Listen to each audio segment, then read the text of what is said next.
Dave, I love Daniela's nickname for you, everybody's favorite professor. I don't, and I'm giving her quote credit for that. Who That's said that? Who said Daniela that? Camboni. Oh, yeah, yeah, yeah. She calls you everybody's favorite professor. Yeah, I'm getting a few nicknames. Are they all good or are they bad? Yeah, none have appalled me. I had a sociopath come at me, and at first I didn't realize he was a sociopath, and then I responded, and then the floodgates opened. I said, "Oh my God." He ended up sending an email to my department chair complaining about how I was destroying the reputation of Cornell. So I'd like to beat him with a bag of oranges, but I'll believe it because I don't need to deal with a sociopath. So you had said that you've been I wouldn't say is dark is the right word. You've been out of it, not paying as much attention to Well, things. a number of things. So starting in Thanksgiving, where we went to visit the grandchildren, I had very little personal time, and so I sort of lost the thread. And then I've been writing furiously, till 2 in the morning, sort of writing of my annual review, which is getting harder and harder to write every year. This year, the title, at least so far, is "What is a Fact?" I've been obsessing over the fact that we no longer can say with confidence anything about what we think to be true. And it really does that whole model that we're living in a simulation, which I know is not factually true, but it feels like it. We're being gaslit on a daily basis. Is driving me a little nuts because you just can no longer coherently talk about a subject when you keep finding yourself saying it's reputed, it's rumored, it's just if we actually had the answer key, we might discover that we're being played the whole way. That's my sort of fear. Well, And I've also lost touch. Now here's the other thing. Remember when we were with Diana West? She said something that really clicked. So you invited Diana West when you spotted us chatting about World War II. And that was great. I really wanted to talk to her. So you were a phenomenal conduit for that. She said something that she said she was on Lou Dobbs twice a week for a long time. And she realized that after that gig ended, in part because she said something that they didn't like. She said she realized that you can't be sort of ready to respond to daily events and think deeply and writing a lot about some other subject, that somehow the two just clash. And I realized that I was suffering from that, where the events of the day were overwhelming my efforts to piece together a more coherent, bigger picture. And it was all so I was getting sort of tick-tocked to death. And so I kind of went into seclusion. Now, the irony is that so I've been kind of off the radar. So to warn your listeners, if they're expecting anything out of me, even relative to the past, I would say my wisdom might be falling short. It is stunning to me how if you tune it out for a week or two, how you can totally lose the plot. And what that illustrates is what the average person who's basically tuning it out all the time and just picking up shards of information off CNN or MSNBC or whatever, how little chance they have of possibly understanding the world. So, does it make you? I haven't done that. I mean, I don't know that I could step away like that for a week or two. And I had to. I mean, well, no, I know. I mean, but you got a lot to get done. You got a lot. I mean, you're in a different situation, but I also have to write a final exam. I just know, like, from a standpoint of for me to do that. I mean, I could do it, but does it make you wonder, as you're talking about people that don't pay attention like the way you and I do, what's better? Is it better to be in that blissfully unaware category and just know very little, or where we're at, where you and I are? Well, it's probably better until it's not. So one of the metaphors I like is the idea that people sitting around the dinner table and the Jews sitting around the dinner table in Nazi Germany in 1935 or 6. And you know that there were discussions where one was saying, we got to get the hell out of here. And others saying, no, this will pass. And so paying attention saved some lives and cost millions of others by not paying attention. Now, I also know that it was very hard to get out. They couldn't just pack their bags, get in the car, and drive to Switzerland. Maybe they could. But I don't think so. And certainly our immigration policies, we were not exactly throwing the doors open to the Jews during that period. And one could, in hindsight, say that wasn't a good choice. So I think there are times in history where paying attention might save your life. And then there are times in history where just making you a miserable wretch. And I experienced the miserable wretch part this year when how many kilograms of ATP did we burn paying attention to first Biden and then Harris? And it seems so important.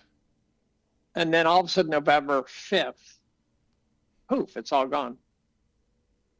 And this fog sort of rolled in over the geopolitical landscape such that we don't know what's coming next, right? So, but all that effort to understand Biden and Harris, again, it may be that effort was part of what won, right? I'm going to try to make it clear in my write-up that, for example, the memers helped win the election.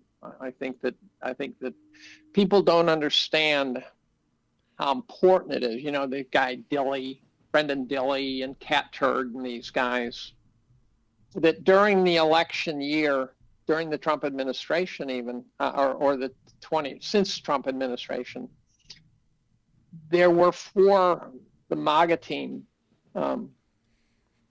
deeply low points, right, where he was getting prosecuted and convicted, and it just looked like it was just, there's just no chance. You were totally convinced he couldn't be elected. I would have probably bet that paycheck. I probably would have bet your way, but I thought there was a chance.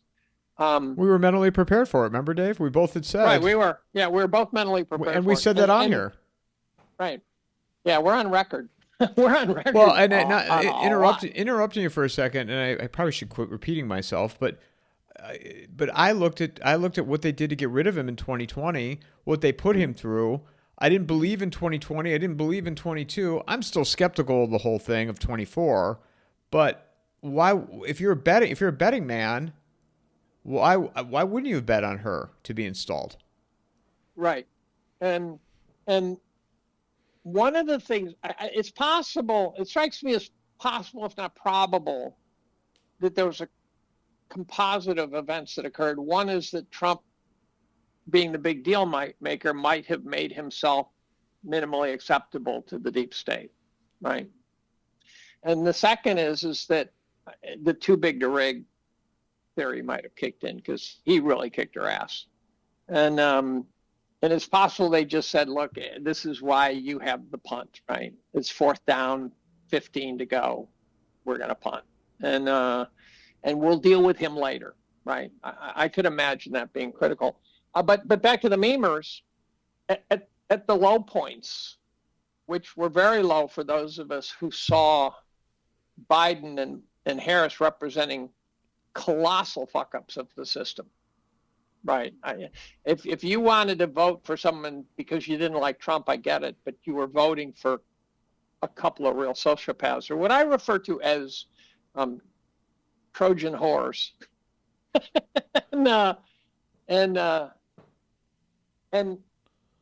memers out there on social media just kept meming, and they just kept banging away. And when one of them would do something stupid, they would be out there making memes about it. And so I think at the lowest points, I have this picture of Brendan Dilley at the Trump rally after he won, sort of standing there looking with this odd, sort of distant look on his face. And I, somewhere in that look, I see him thinking, we did it. And I think the memers have got to take a bow on this one, because I think they kept it kept people's spirits up while people were pretty depressed about what was going on. Now, of course, if you voted for Trump, if you voted for Harris and supported Biden, you're not going to agree with me at all, but you're also probably not watching this podcast too. So. Right. Well, the Peanut the squirrel. I mean, we can go down the line for this. I mean, that Peanut the squirrel. I mean, I had somebody called me and they're like, they killed Peanut, and then one was Peanut found out about Hillary Clinton and she took him out. Yeah, I mean, there were so many. The Peanut memes. Peanut occurred. Peanut occurred something like 6 days before the election, right? And Fred, don't forget about, was it Fred the raccoon, right? Fred's a posted. He's an afterthought. Peanut completely smothered Twitter to the point where there was nothing but Peanut 5 days before the election, right? My Twitter feed was nothing but Peanut. And as I said in my write-up, I said, no one has done more to underscore the evil and the overreach of government since Rocky the Squirrel battled the Russians. And it was amazing, actually. And it did underscore the overreach of government. The person who headed up the New York State DEC, it's not her fault, but she had to go into hiding because people were so mad. And the whole McDonald's, I mean, that was phenomenal, genius, putting him in that drive-through. Right. And how about the day after the election? But then the meme. So the great meme. She was working the drive-through, handing him fries. And the other one was one that said that Trump did McDonald's, and it shows a picture of Harris, and she says Harris has decided she's going to do Five Guys. I've gone, oh my God! I didn't see that. Oh my God! She's going to do Five Guys, and then let's. There's something I'm going to write about the election. I haven't written it yet, but it's not going to be a big chapter because all that stuff I can't reiterate it. I have 200 pages probably of notes on Biden and Harris, and I just can't go down that path. But there are take-home lessons to that election. I will write a little bit of an op-ed for it, but just lost my train of thought.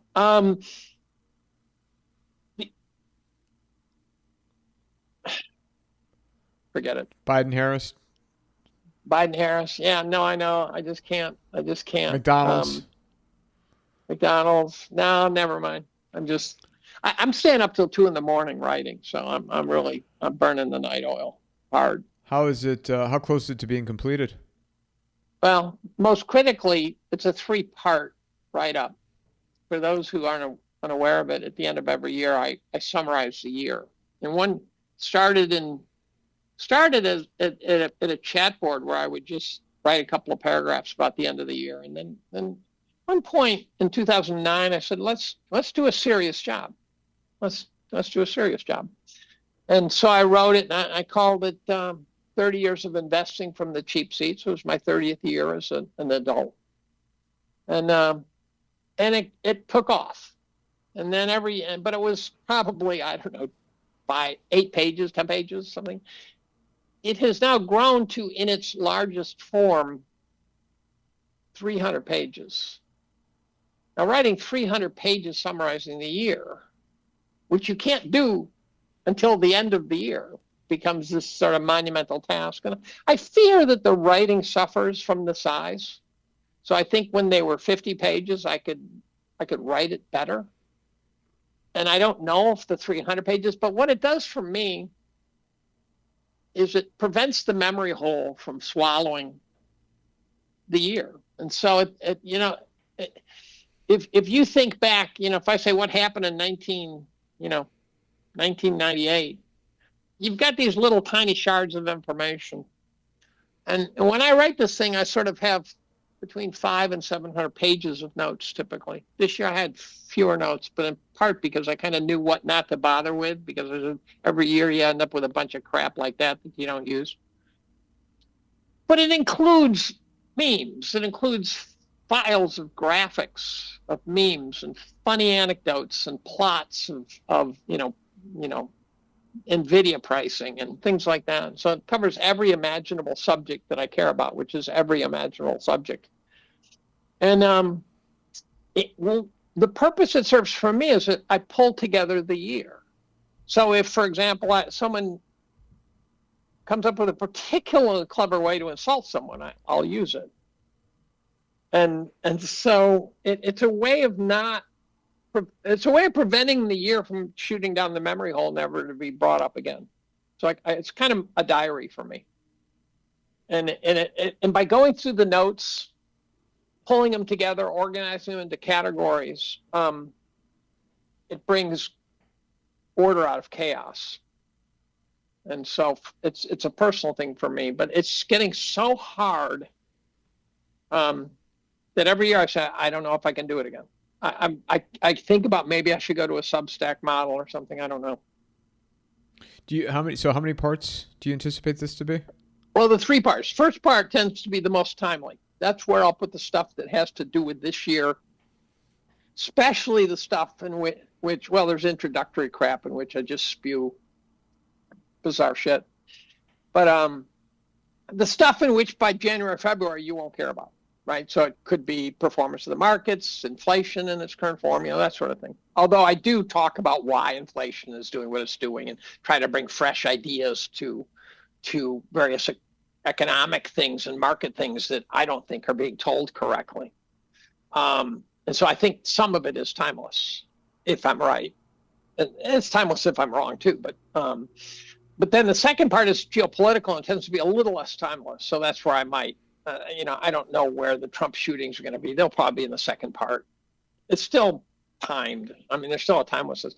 And then the third part is going to be largely the real dark shit that you and I have occasionally chatted about, where I've attempted to understand the role of child trafficking and pedophile networks controlling geopolitics. And this has been in the crock pot for a couple of years now. And I thought I was going to write about it last year, and I've got drafts, I've got notes and stuff, and I wasn't ready to pull the trigger. And it's still going to be hard this year. And it's a big problem. And it's also a dangerous problem. So I'm a little worried about, getting CEO'd. I'm a little worried that there's things that shouldn't be said. So is that going to make you release all what you've got down right now, or are you? Well, I'm certainly parts 1 and 2 are going to make it out. Yeah. When is that? When's part 1 coming? Well, part 1 is likely to be timed certainly pre-Christmas. And I'll send it to you as soon as you won't be able to miss it. Your Twitter feed will get bombarded. Are you doing it with Chris Martenson again? Yeah, I do it with Peak Prosperity. Yeah, just out of habit. He's the one who published the first one. And he's a great guy. He's a great guy. Did. Yeah, so just out of habit. And so I don't know. Well, I think, going back to the election for a second, it ties into what you're doing and what I'm doing. One of the things also I think if you believe in the outcome, me, I'm still skeptical that it was fair. Something doesn't add up for me for this election. But what part doesn't add up to you? Just how easy it was. Like these states. Well, I think they backed away. But why? Because I think they realized this was not the fight. This is like you pull your troops out because you don't want to lose them all in a fight that's not worth it. But they had this is what Paul Craig Roberts and I were talking about. I mean, they had put measures in place, laws in place to be able to cheat, and they didn't that day. Well, I think they punted the ball. I think they had all sorts of ideas. They said, to their credit, they said, we are going to do too much damage trying to pull this one off. We need to live to fight another day. And so I think they needed to get rid of the election rig thesis. I don't think they were afraid of the chaos, but for example, the media is a worthless sack of shit, right? Let's understate it, but that's true. they don't need revenues. So if you think CNN's going to change because they're losing viewers and they're losing money, you're dreaming. When the Pentagon's missing $14 trillion, I can assure you they can keep CNN on the air. And so what CNN has to do is get the viewers back to swallow the propaganda of a rising authoritarian state, in my opinion. And so they need credibility. They need to fake it. And so they're going to get rid of the most egregiously unsuccessful propagandists. But I also think, though, another aspect of this election that determined the outcome are the podcasts and the alternative media. Well, that's right. In fact, I predicted something and then the next day saw it. I think the media is going to go to what has the appearance of a podcast format. They're now, I've noticed they now are sort of sitting down with two people chatting in a microphone in a way that looks a lot more Joe Rogan than it ever used to look. And I did a number of interviews with Russia Today years ago with Lauren Lister, and it was this very formal sort of, news outlet setting. And now it's changing. Now they're trying to imitate Tucker Carlson, right? They're trying to look like bloggers and podcasters, not media. And I think that's because they realize that's what's selling.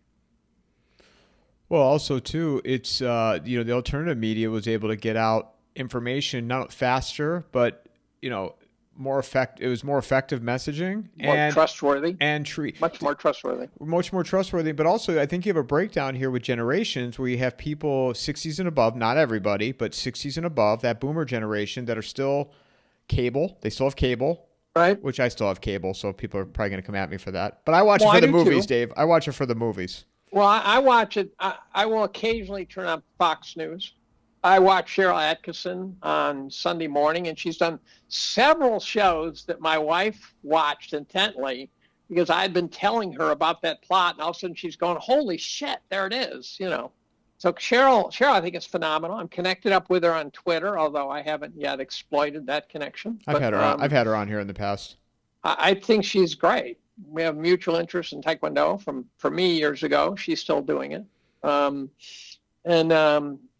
And so Cheryl's one of the few journalists I think is worth listening to. I think the Fox guys have mastered the art of humorous news, whereas the CNN guys and the MSNBC guys don't have a humorous bone in their body. But there's aspect of Fox, they will not touch certain things that you can get alternative media. They absolutely will not touch certain things. You can see them brush against them. Like someone like Jesse Waters will probably be most likely to do a hit and run on a topic, or Gutfeld, or one of these guys who will occasionally make some passing joke about 9/11 without saying anything. I've generated Collum's list of 30 narratives, and then asked my reader to score themselves. Give yourself 1 point give yourself no points if you just don't believe the story or have no idea what I'm talking about. Like the opening one is 9/11 was an inside job, to give you an idea.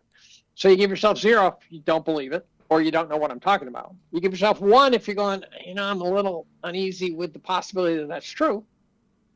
I've been hearing shit. And then give yourself a 2 if the answer is, yes or hell yes, right? And then at the end, you get a score of 0 to 60. And I'm kind of mimicking and spoofing Michael Shermer's. Michael Shermer created, he described a social psychologist's scoring system to determine if a theory, how strong it is. And so there's this checklist you go down and you score it. And below some score, it's too weak for you to consider it a valid theory, right? And so it's this checklist. Shermer morphs that, since he never saw a theory he didn't want to debunk, which I hate the word even. He morphs it into a scale of how nuts you are. And so I created a scale that says how much of a conspiracy theorist are you? Now I think we all are, and I think we should embrace the idea and quit scorning. Quit saying I'm not a conspiracy theorist, but because you just proved you are, because you're about to present one. We all should be, right?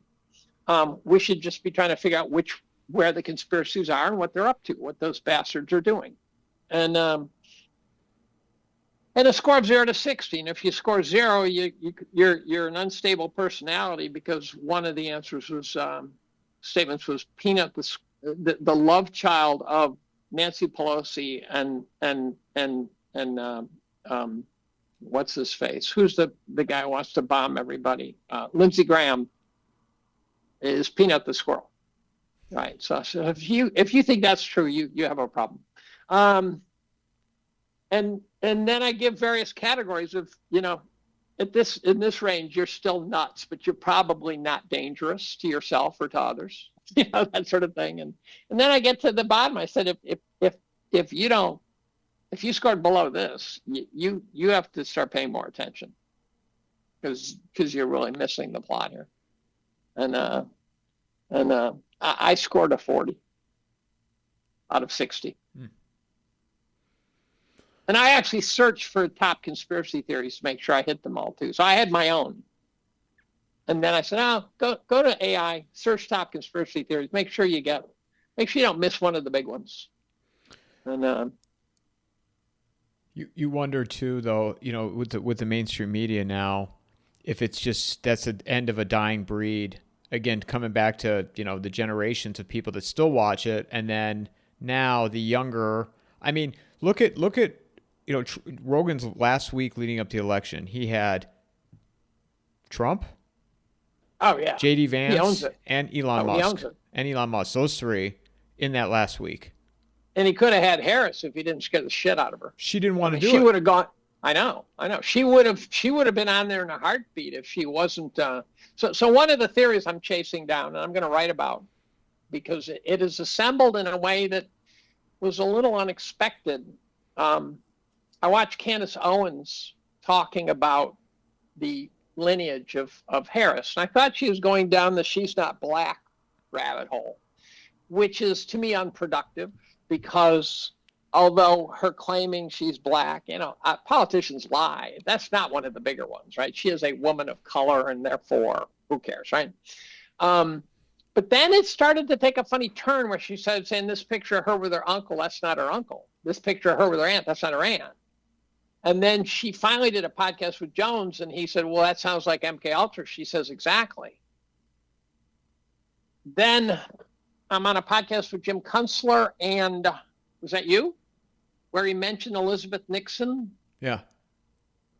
So he mentioned Elizabeth Nixon the day, having been on his show the day before. Now, Elizabeth Nixon has huge chops, where she's was, I think, head of the European division of Time magazine, right? I mean, and then she was the head of the American division of Life magazine, something like that. I mean, it was really a big positions. And she discovered that her mother was a victim of MK Ultra, which if you think that's fake, then you really have to do some reading, because that was an above the fold scandal back in the 70s. So that is real. I underestimated it. And Jim mentioned it, and she said that Nixon said that she took 3 years off to study MK Ultra. And she said her mother was in a mental hospital in Canada. And I said to him, yeah, McGill. And he was surprised he said, yeah. And he was surprised by that. I said, well, that's where the CIA worked out of it. They worked in Canada. They worked out of McGill University. And there were some very bad things going on there. So I went back and listened to Jim's discussion with Elizabeth, and she all of a sudden breaks into the story, sort of surprisingly. And by the end, she's talking about Kamala. And she says Kamala has all the trappings of a brainwashed MK Ultra victim. And she made reference to not being able to tap into her intellect, which was an interesting way of putting it. So, like, remember when she her teleprompter went off, and she acted like your GPS device when it starts acting haywire, and she just kept saying the same sentence over and over and over. it's as though, you'd think she would be able to ad lib, right? You and I could have ad libbed her speech, for Christ's sakes. But she was like a robot that somehow had gone nuts. Somehow there was a short circuit. And she's got these different voices that pop out. And I think she's very playful, and I've given her credit for that. But it's conceivable that she's got the multiple personalities that are common to the MK Ultra victims. And that was really interesting to me when that happened. And then she fails to get elected, right? And her husband dumps her. Was she getting divorced? Yeah. Really? Yeah, Emhoff left. Oh, I didn't see that. Google that just to see if that story's still holding up. And I'm going, that means he was just there for the election. And there's these stories of him banging the nanny and punching her and shit like that. And so this idea of Emhoff being the great first man. There's something November 19th is Doug Emhoff leaving Kamala Harris. This is on Times Now News. Rumors surface after election defeat, but I don't. It's first I've heard of it. Right, and so all of a sudden, you get this. My work here is done. Remember, AOC had a handler, an Indian guy, real smart guy. AOC had a handler, and he, after she got elected, he just kind of disappeared.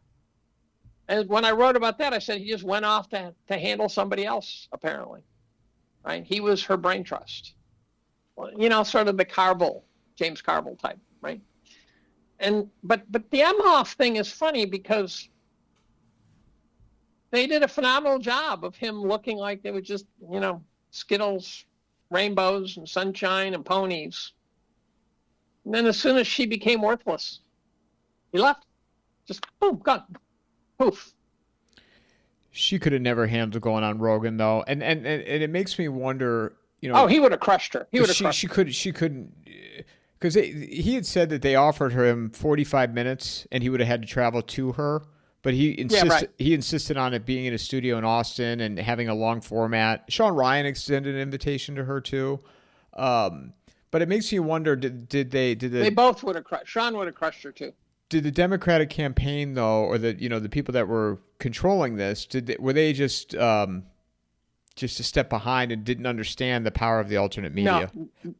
No, they absolutely understood the power and wouldn't let her near it. They had to control every podcast, every interview, everything she did. They had to. And then she goes on that chick who has a porn site or something, right? What kind of crazy? And then that crazy video where she gave the talk about sort of post-election. And I don't know if she looked shit-faced or what, but she looked like she'd been through a spin dry cycle. People said she looked intoxicated. She was a mess. She was a dumpster fire. And the point being is, someone let her film that, watch that video and how bad she looked, and released it. Why? There's this whole Harris narrative is on very thin ice for me. Which makes you, what is this new administration? I mean, I can't believe that they turned over power back to Trump because the system is about to collapse, and they'd rather it collapse on his watch rather than theirs. I just don't buy that. Well, I have no trouble not buying that. I have no trouble. I was talking to a colleague this morning. I said, we don't know what's a fact. We just don't know what's factual anymore. And that's what drives me crazy. Is no matter what it is, you tell me something that's a fact, and I'll say maybe at this point. And so Trump, for example, puts together what looks like a gang. His administration looks like a gang now. So weird. Well, I don't think it's that weird in the sense that, someone like Patel or Tulsi Gabbard, they're all young, they're all fighters, and they all have been wronged by the system. So if you wanted to put together a team of rivals, Kennedy, right? These are brawlers. So in that sense, it looks brilliant to me. But then along comes Marco Rubio and a couple others, So what I've urged people to do is say, look, don't assume that they've just made a big mistake. Assume that Trump and his inner circle have vetted these people, and there is a reason why they chose them. Like, I don't think Gates was ever intended to be Attorney General. He was like throwing, he was a bogey. He was out there to see where the fire came from, right? He was drawing fire so they could trace the origin of the bullets and find out who would not be supportive. I think that's a good model. It's simple, but it's good. But there's 700 layers to this onion. The odds of you and I parked at the right layer is pretty low. Well, and the way things appear now, they're going to be, it's kind of like to your point what you said about Biden Harris. It's like we spent 3.5 years, almost 4 years analyzing this, and poof, November 5th, and it all goes away. It's gone. Irrelevant. Poof. But never mind. It's like Rosanna Dana. Remember, I think it was her. She'd get to the end and rant about something, and she turns out she was confused, and someone correct her, and she'd go, "Never mind." That was the end of the skit. Never mind. Well, or wasn't it like the end of when the Newhart series ended? He woke up. It was all a dream. The whole show was just a dream. Right at the end of the series. Oh, I don't know that. I don't know that story. Yeah, that's how he ended it. He woke up, and I believe, if memory serves me, he woke up and the whole thing was a dream. On the finale, but also, from a standpoint of, because we got to talk about this stuff. I mean, and this is what I've said, what I've thought, and what I've said with this new Trump administration, these appointees. Let's see what happens. Let's see who makes it in before we're talking about. Well, there's definitely that. People coming in and just ripping things up, ripping shit up. Because I'm still, and this is where my skepticism plays into all this. Big Pharma is just they're not going to just surrender. They're not going to let Kennedy. Well, first of all, let's see if he gets in. Mar-a-Lago. Let's see if Kennedy. Meeting with him. Let's see if he gets. Sorry, I mean to cough. Let's see if Kennedy gets in. This could be all for nothing if he even gets in. But someone said, I think he's playing 52 pickup. They're bleeding his opponents of capital, political capital. So I think he's counting on losing a number of people. And I think, for example, Gates was a throwaway right from the get-go. I imagine Gates has been told, here's what we will do for you. But I'll tell you, I nailed it. I nailed it. When Trump at the dinner for the press, that's that roast dinner, he said favorable things about Eric Adams, and that night I tweeted that he's cut a deal with Adams. And now we're getting the news stories that Adams is thinking of switching parties. And I go, he definitely cut a deal with Adams. I think he said, look, you join my team, you will have the Trump gang on your side. Because the Democrats were turning on him. The Democrats they're turning on their own, right? They turned on Tulsi, they could have had her. They turned on RFK, they could have had him. They're going to lose Fetterman. Yeah, I know it's never as simple as the way we're explaining, the way we're talking about it right now, and I've just got. We'll see how it plays out, but I'm not calling on the Kennedy's going to get in there and tear things up. Let's see if he gets in. I'm skeptical that he gets in. I believe if he gets in there, he's going to do his best to tear things up. But Big Pharma is not going to allow him to come in and destroy the empire. I agree. But sometimes the empire destroys itself. Big Pharma, by the way, the share prices are dropping. The market is voting a little bit on Big Pharma. But, if a friend of mine pointed this out to me, and I was pissed when I saw Trump having dinner, Bobby Kennedy and, Borla last week in Mar-a-Lago. But then you didn't know what that was about. Well, hold on. So this is what my friend pointed out to me, and it's like changed my perspective. Big Pharma holds a lot of cards. There are a lot of people. Forget the vaccines for a minute. People are on antidepressants, right? So many people in this country are on medication. Ozempic, antidepressants, I've written about Ozempic. Adderall. Ozempic's going to destroy lives, I think. Ozempic's going to destroy people. Meaning the physical damage it's going to cause, or? Yeah, I think they're ripping weight off at great physical cost. That's my guess. I think it's going to go down the path of the vaccines. Where'd you come up? How do you draw on those conclusions? It's just a hunch. No, I know, but where's your hunch come from? Well, okay, so it starts founded in sort of an evolutionary biology-like thinking of Brett Weinstein, where he talks about that interventions like this they're just not good, period. When you intervene this much, you are taking a risk in the very least.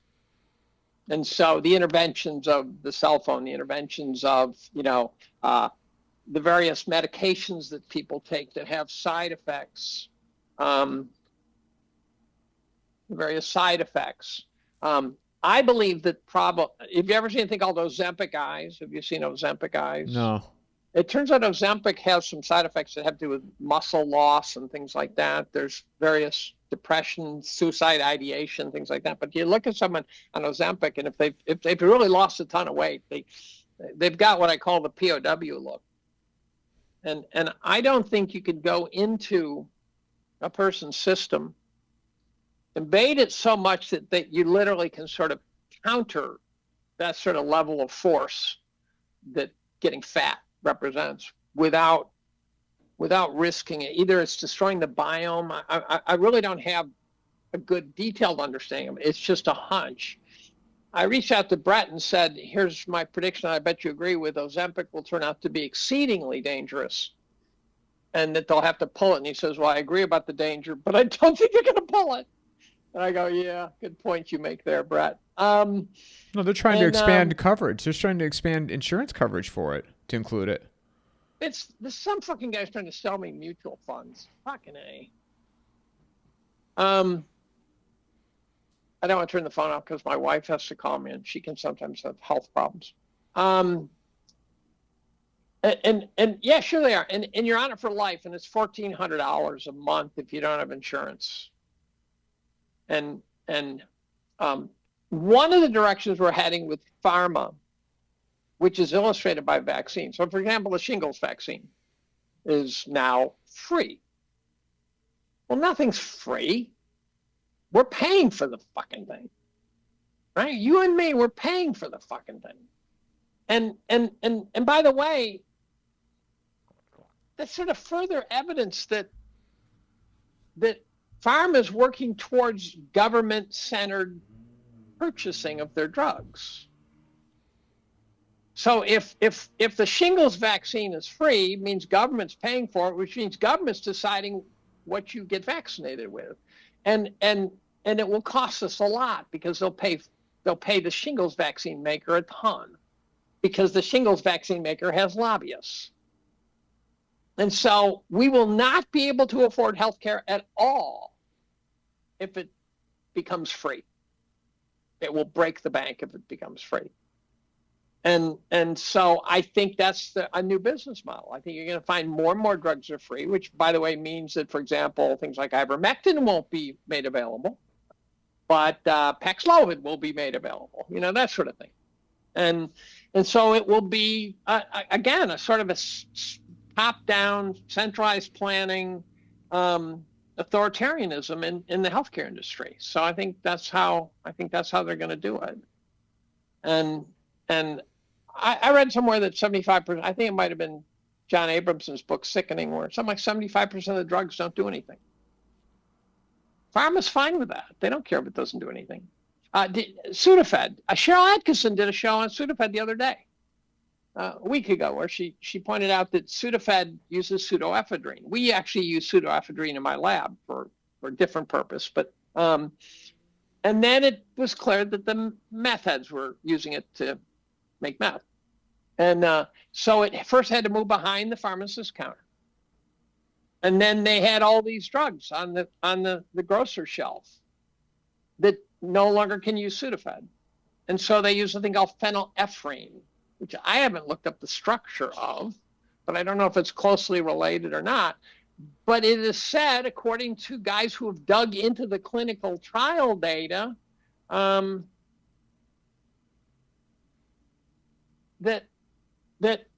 it doesn't work at all. There are 265 fucking products on your grocery and pharmacy shelves that used to have Sudafed that now have phenylephrine.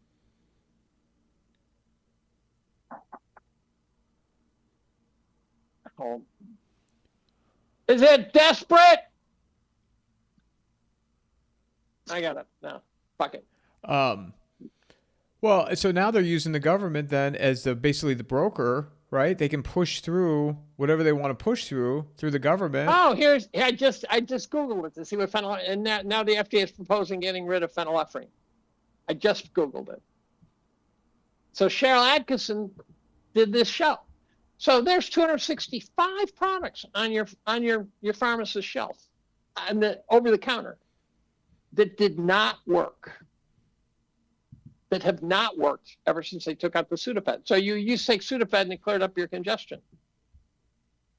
Now, many decades ago, I remember my dad telling me about my grandmother taking a neosynephrine or something, nasal spray. She had this problem, and only neosynephrine would fix it, and then some doc says it's actually causing it. She cold turkeyed off neosynephrine, and her congestion problem went away. Pharma does not make money curing people. They make money maintaining people. And even Goldman came out and said, is it a valid business model to cure people? Goldman asked that rhetorical question. Which we we've covered that, and that's what I mean. They're not going to let somebody come in and just tear it apart. They can probably. So Bobby Kennedy's chasing him down the alley, and they're throwing trash cans in his way as they run down the alley, and he keeps having to dodge trash cans and stuff, and they jump over fences. 4 years from now, he's gone. Again, it comes back to, will he even get confirmed? They can freeze him for 4 years. But even they can tie him up in court for 4 years. Right. But even because Big Pharma can go to the Republican senators and say, pay him a lot, or we'll shift it over to your opponent, or we've got a picture of you with a 5-year-old. Push comes to shove. Is that senator going to do the right thing and allow Bobby Kennedy to come in? No, you only need three. Only 3 Republican senators need to vote against. That's what Bill O'Reilly said. 3. I am willing to be optimistic and say, let's see what happens. Day one, my heart will flutter if he does a blanket pardon of January 6th. I don't care what the fuck they did. They could have smashed some cop over the head with a baseball bat. I don't want Trump's DOJ fiddling around trying to figure out who should do what. I don't want them I just want to say, okay, you all get out. That was a bad day. You've spent too much time in fucking jail. Get the fuck out. Go rebuild your life. Biden certainly set the stage for that, right? If Trump does that, the left, they'll scream about it.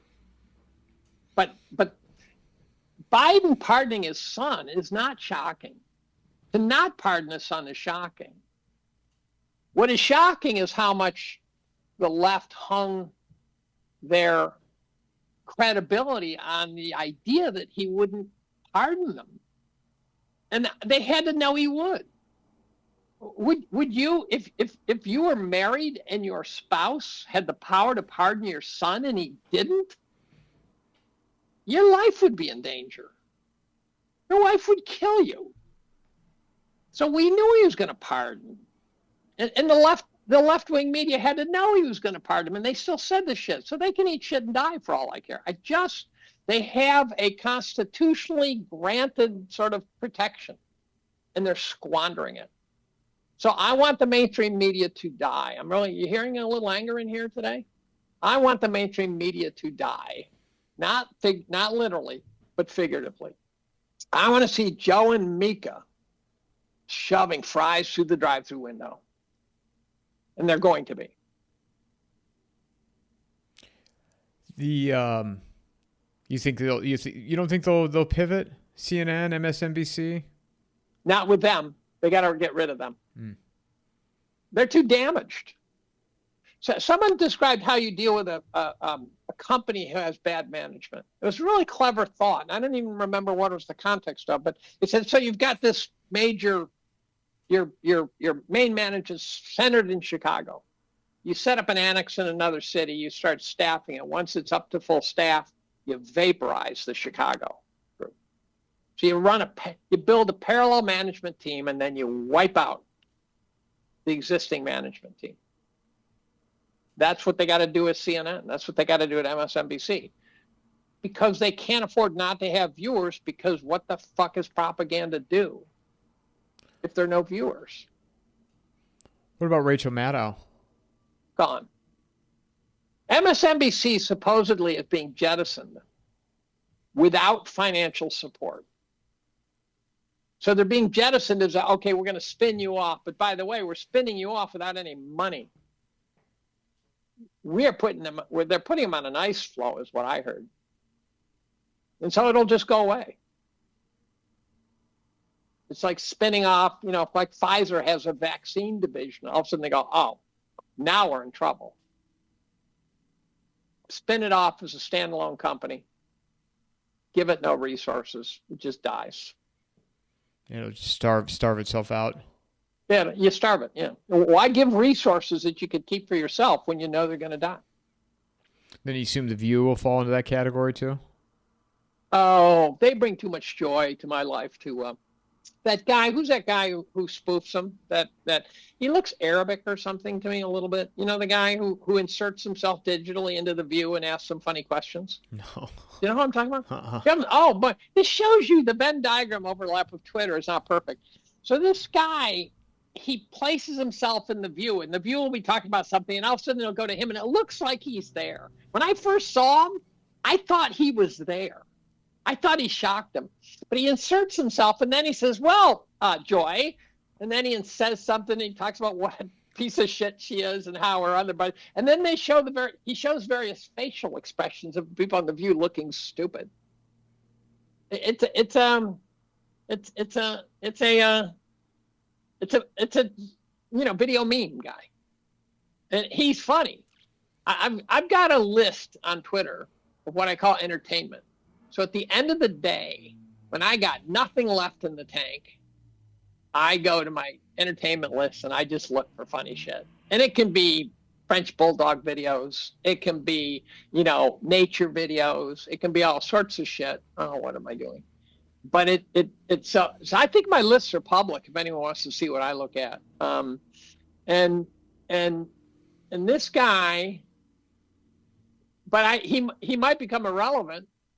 But I've got French bulldog, Ian Carroll, who goes down rabbit holes like the best of them. Steve Inman, who covers street fights and narrates them.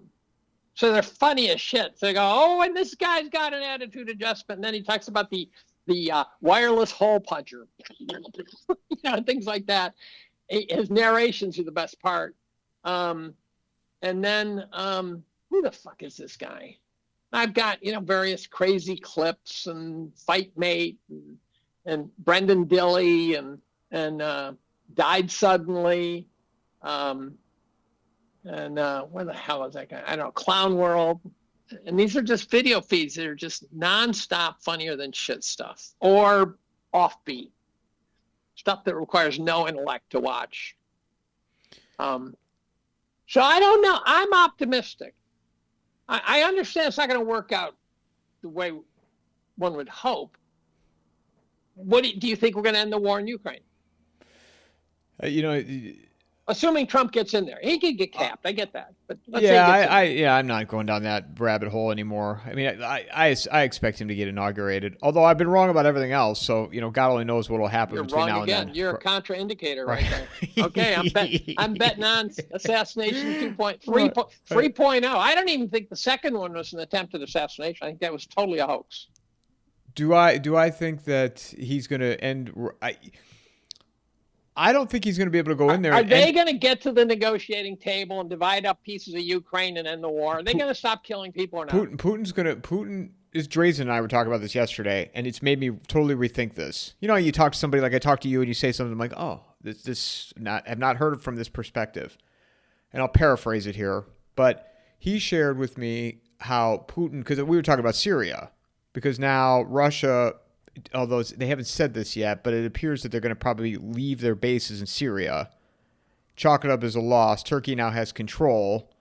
And I said, well, what will happen to Russia? He said, they'll go back to Ukraine. I go, well, that impacted it all. And he said, no, they're still winning that. Yeah, I have no trouble with that. Now, so hold on. Let me finish. So I asked him, because I kind of, the whole thing about Trump being able to come in and end it in 24 hours, which he said that. Well, I know about 24 hours. Right. No, I know. But I mean, quickly. Putin's good. Putin knows he's got the upper hand. He is kicking their ass all over the place. He's not going to just come in there. It's not like buying a car where you can come in and just negotiate a deal, and then Putin's going to take a bad deal and then come back and deal with us again in 5 to 10 years. Why would he do that? No, he won't. He won't at all. So what Jacob said was Trump is going to have to either, the concessions will have to be so huge that Putin won't be able to turn it down, or he's going to have to cut the cord similar to the way the United States, I mean, it would be different because we don't have, the troops in Afghanistan, but similar to the way that they pulled out of Afghanistan. Right. What do you think about that? That doesn't even solve. Yeah, I think roughly that's what it's going to be, although Trump will do it in a way that Trump gets to get credit. He will do it in a way that puts the Nobel Peace Prize on the table or something like that. So let me add this to this and then respond. What he also said was that he anticipates Trump's not going to be able to get out of this, and that they're going to have to escalate it. What does that mean? I don't think so. I don't buy that. I don't buy that at all. I put it this way. In my opinion, enough people have died over there that if Putin gets control of Ukraine, life goes on. Ukraine used to be part of Russia. They got spun off in, I think it was 1957, voluntarily by Russia. They said, okay, you guys can be your own satellite state, right? I don't think the borders over there change like they're like chameleons. If you look at a map of Europe, Eurasia, there's these automated maps where it shows the map changing 1 year at a time over 2,000 years. And the borders are just breathing and ebbing and flowing and moving around nonstop for 2,000 years. So for us to somehow think, and this is a rational voice, in my opinion, there are selfish neocon reasons for which this is not acceptable at all. But if somehow Ukraine ends up back with Russia, how's that going to affect me? How's that going to affect Ukraine? How's that going to affect Ukraine? Oh, I don't care. I want it to end, but I'm just trying to. I'm looking at it from a just an. Again, my conversation yesterday, looking at it objectively of where things are at and to try the best you can with Putin in regards to what he would accept, because he's not going to take a shitty deal just because Trump comes in there and says, I'm going to give you a shitty deal. I agree, and I think Trump knows that. I think Trump wants to end it. Coming out of Afghanistan was a shitty deal, right? Unfortunately, it was done so amateurish that Biden looks awful. Trump would not have done it that badly. Yeah, how do you leave $90 billion in military equipment behind like that? Well, it was on purpose. Yeah. It was on purpose. I was on a Zoom call with an Army intelligence officer. He said it was I asked him, I said, was the pullout and the chaos of Afghanistan on purpose? He said, oh, absolutely. So we left pallets of money for them. Basically, I think, and this is, again, layer 12 of a 100-layer onion. Yeah, we're simplifying. We're simplifying all this. Yeah. Remember how horrifying it looked? Like Jen Psaki said 90% of Americans who wanted to get out got out. And I go, 90% might be a good score on a calculus test, but it ain't a good score for getting Americans out of Afghanistan. So it looked to me like it was going to be a gigantic analog of the Iranian hostage crisis. And then nothing. I think the deal that was cut is we're going to pull out. Don't you touch a hair on the head of an American, or we're coming back. If you can behave yourselves, we're not coming back. And they said, deal. by the way, we'll leave you some weapons, which they could have blown up. All they had to do is put them in the middle of a field and drop a mob on them. How hard would that be? Right? But they left them. And they left pallets of money. And they said they pretended like the Afghan military could hold together, ignoring the fact that the Afghan military was being paid by the U.S. The minute that payment stopped, the military didn't exist. So there's no chance that we didn't know what the hell was going to happen. There's no chance, in my opinion. Our intelligence, our CIA guys had to be saying, look, when we pull out, it's going to take 20 minutes for this place to go into total chaos. So I think we cut a deal with, what is it, the Taliban? I think we said, look, here are the things you can't do, or we'll come back. And you don't want that. We don't want that.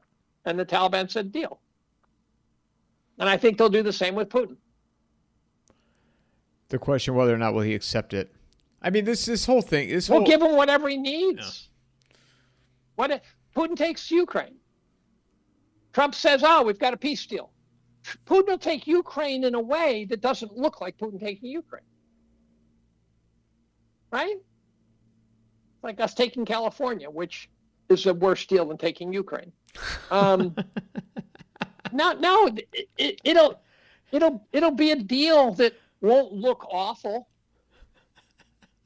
But it basically gives Putin everything he needs. And by the way, I think NATO blew that Ukraine war so badly that I have no problem with Putin taking Ukraine. This is not the Soviet Union. I don't care. I mean, do you wonder though, with Syria and Russia, chalking this up as a story. Well, no, but yeah. I mean, chalking this up as a loss. Do you think that has any impact on Ukraine? Because Russia had control of Syria.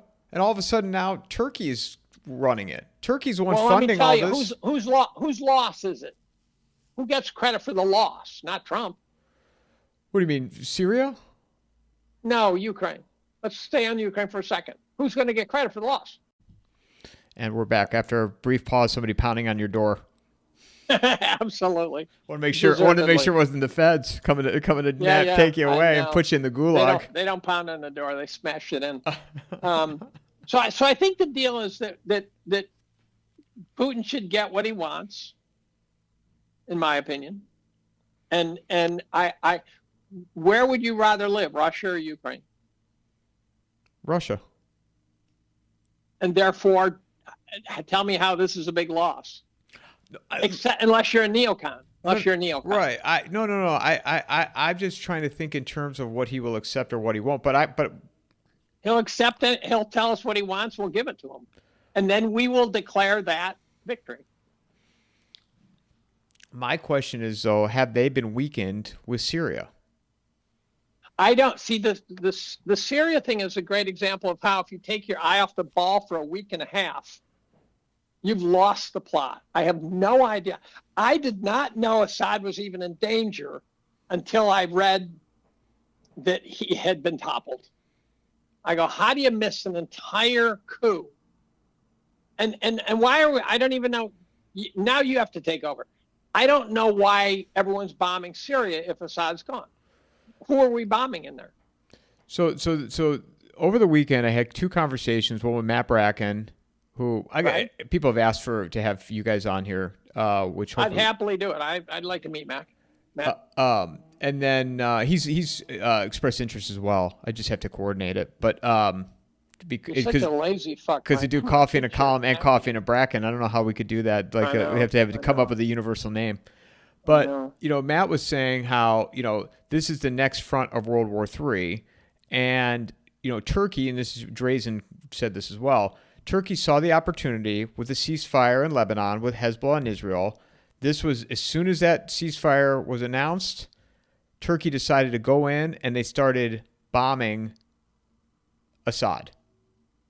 They did not make that call autonomously, right? Does not appear that way. That is a decision that's made by the queen of the chessboard, right? That's big power decision making. Turkey didn't all of a sudden go rogue. No. So who told Turkey to go in? Us, presumably. Was it the CIA? Was CIA involved with it? Was the IDF involved with it? I mean, the IDF is bombing the interior. They were this morning and last night.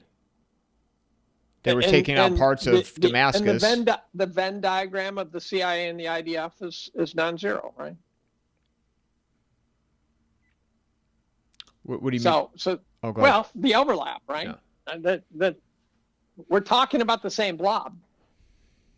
Because if you take Syria out, Hezbollah gets a lot of their support. That's one of the main routes, main transportation routes. With Syria now out of the picture and Turkey in control of it, it makes it more difficult to get things to Hezbollah. Again, I'm only interpreting off the people I spoke with, so I don't want people, people are going to come after me, or I'm not claiming I'm a Middle East historian by any stretch. But the problem I have with all of this is I don't know how this is supposed to be in our best interest. Trump said that. Trump. Well, so here's where Trump's compromise might exist, right? So Trump, I think Trump's smart enough not to shun Israel. Israel lobby is profoundly powerful, right? So if Trump doesn't want to piss off a group, Pharma might make him nervous. AIPAC and the IDF probably terrify him. So that in many ways where it's coming. It reminds me of the Tic Tac story, right? The Tic Tac story was about Israel not liking the pro-Palestinian slant, which is why they wanted to buy TikTok away from the Chinese. And so I don't know what's in the U.S. best interest. I'm simply zero qualified to know what's in the U.S. best interest with respect to Israel, Palestine, Syria, all these things. What I would really like to believe is that the people at the top are making the decision based on what is in the U.S. best interest. I do not want. Did you see the Netanyahu video from 2002 by chance that surfaced this about 2 weeks ago? Netanyahu's sitting there with cameras on. And he says, turn the cameras off. Let's have a serious discussion here. They didn't turn the cameras off, supposedly. Now, again, what is the fact? Maybe this is just AI. Maybe the whole thing's AI. But at one point, the catchphrase, the money shot was when someone said, well, won't that piss off the United States? And he said, we control what the United States does. I'm not comfortable with that. I don't care how good they are. I don't care how good the cause is. I want our leaders to decide things based on what's in our best interest. And Israel might very well be in our best interest. I am pleading the fifth on that. But I do not want Israel telling us what to do. And if that's considered anti-Semitism, then fucking, bite me. Well, I've had people that are very on the opposite, very not pro-Israel on here. And, I try to be, I want to be as objective as I can with all this. But one thing's for certain over the weekend, and I agree with what Jacob said, and I think Matt said it too, but who emerged the winner out of all this from Syria? Israel. Right. There's no question anymore. Right. I have no trouble with that. And the other thing is, by the way, Israel benefits from us bombing the fuck out of anybody in that part of the world. Well, but the other thing too I want to add to that is, and I've had people on here that have said, Iran's going to respond. I kind of don't want to hear that anymore because they're getting their asses handed to them every which way. So are they not responding? Have you seen anything from them? I haven't seen anything from them. Well, I'm off radar. I'm talking about in the grand scheme. Right. You hear these things about Iran. They're holding back, and they could at any given point they could do this. They could do. It reminds me. I was thinking about this analogy of it was a boxing match from 10 years ago. Manny Pacquiao's fighting this guy Chris Algieri, who Manny Pacquiao was clearly overmatched in this fight going into it. And the trainer, they're interviewing him during the round. It was like the 8th round. The guy had already been knocked down 2 or 3 times, whatever it was. And the trainer's like, I'm setting him loose. Next round, I'm setting him loose. Right. So, he's getting his ass kicked the whole time.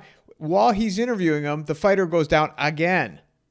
And they didn't think he was going to, he actually got up. But it was literally while the guys on Mike, the trainers on Mike, watching his fighter going down. That's Baghdad Bob. So this whole thing with Iran, to me, as it looks now, Hezbollah completely weakened, Hamas completely weakened, Syria completely weakened, Russia gone, Turkey controls the airspace now. What happens next? Will there be a civil war within Iran?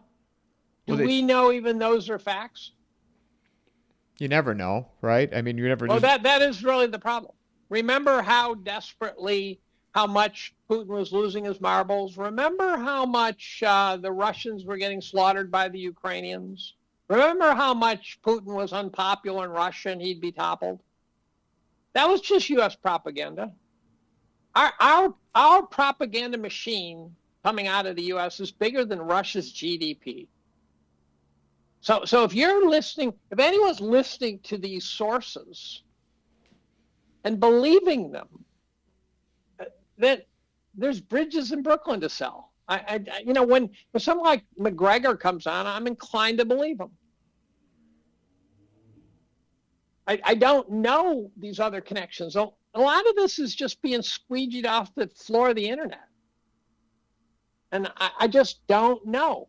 Putin is very popular in Russia. Putin has created, although I think he started with kind of a standing army in 2022 in February, thinking he would just send some troops in and slap the Azov battalion around and then get control of Ukraine. He underestimated NATO's resolve to do insane things. And so he built an army.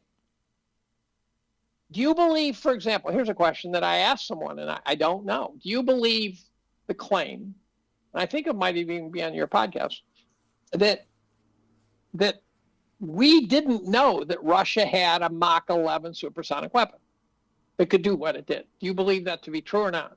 If you had to bet a paycheck. Well, so to me, it's not a simple yes or no, because now it's coming out that this weapon was not as deadly as initially claimed. I don't think it had a warhead in it. I don't think it was meant to be deadly. No, but even the delivery of it now, they were claiming like this was a revolutionary missile. Do you remember when that came out? This sounds like revisionist history by the blob to me. Oh, it was as bad as I thought. Oh, Biden was nuttier than we thought. Right? This kind of revisionist narrative comes up so much. Well, that was a question that I had, was how did the U.S. intelligence not know about this? If this thing was that revolutionary, I mean, there's no blind spots out there, I'm assuming. Unless our intelligence now sucks. I was talking to a colleague today about it. I said, so I think it was Peter Thiel who said, oddly, but essentially presciently, when Trump got his ear pierced, he said, we've become so incompetent we can't even assassinate someone now. They could assassinate the CEO of United Healthcare, though, no problem, right? Are you sure? Are you sure? Yeah. Here's what I've been picking up off Twitter in the late nights when I got nothing left and I just peek. I am picking up smart guys, really smart guys, like Walter Kern, smart guys, and other guys who are saying there is something way wrong with this narrative about the CEO getting shot.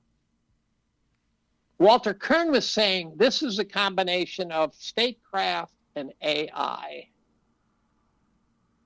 And I'm in contact with Walter, and at some point I'm going to ask him, Walter, off record, what are you seeing? What do you think you're seeing? But there's guys all over Twitter who are not, 100-follower wackadoodles.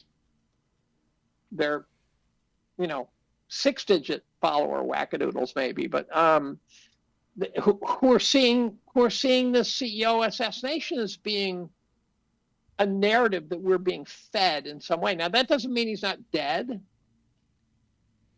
but they seem to think that the videos are being fed to us. And that gets back to how do you know what's true anymore? This is my frustration. How do I know Walter Kern isn't a blob? I like Walter, but how do I know Walter and Matt, by the way, did the most profoundly scary analysis of the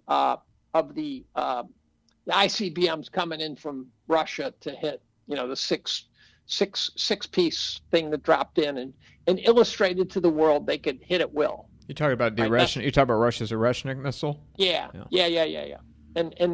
And I there were no warheads in that, the best I could tell.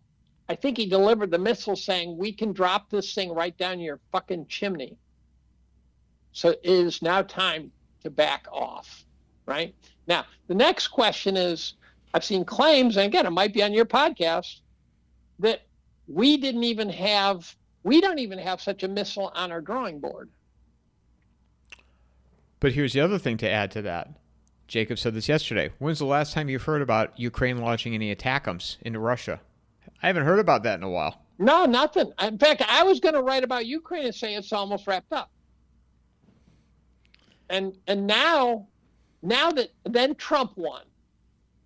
And again, this gigantic pea soup fog covered all these hot button issues, because now you have no idea what's going to happen. He could be that he's going to, start a bar fight and really cause trouble. Someone called his appointments 52 pickup. He's appointing so many people that are going to burn so much political capital that he just needs to hit. It's like nuclear weapons. You just need to hit with a few of them. And so I think that a year from now, we will know whether Trump's election was the necessary transformational shakeup of the U.S. system, or just new boss, same as the old boss. I could tell you right now what my prediction is on that. But do you think he'll try? I think that in my heart of hearts, people have to have the stones to do what really needs to be done. Do I think he has the stones? I do, but you can't do it alone. Does Patel have the stones? We were talking about that yesterday too. Does Gabbard have the stones? We were talking about Patel yesterday. Does Kennedy have the stones? Well, hold on. Does Homer have the stones? Do I get to respond? Yeah. Hold on.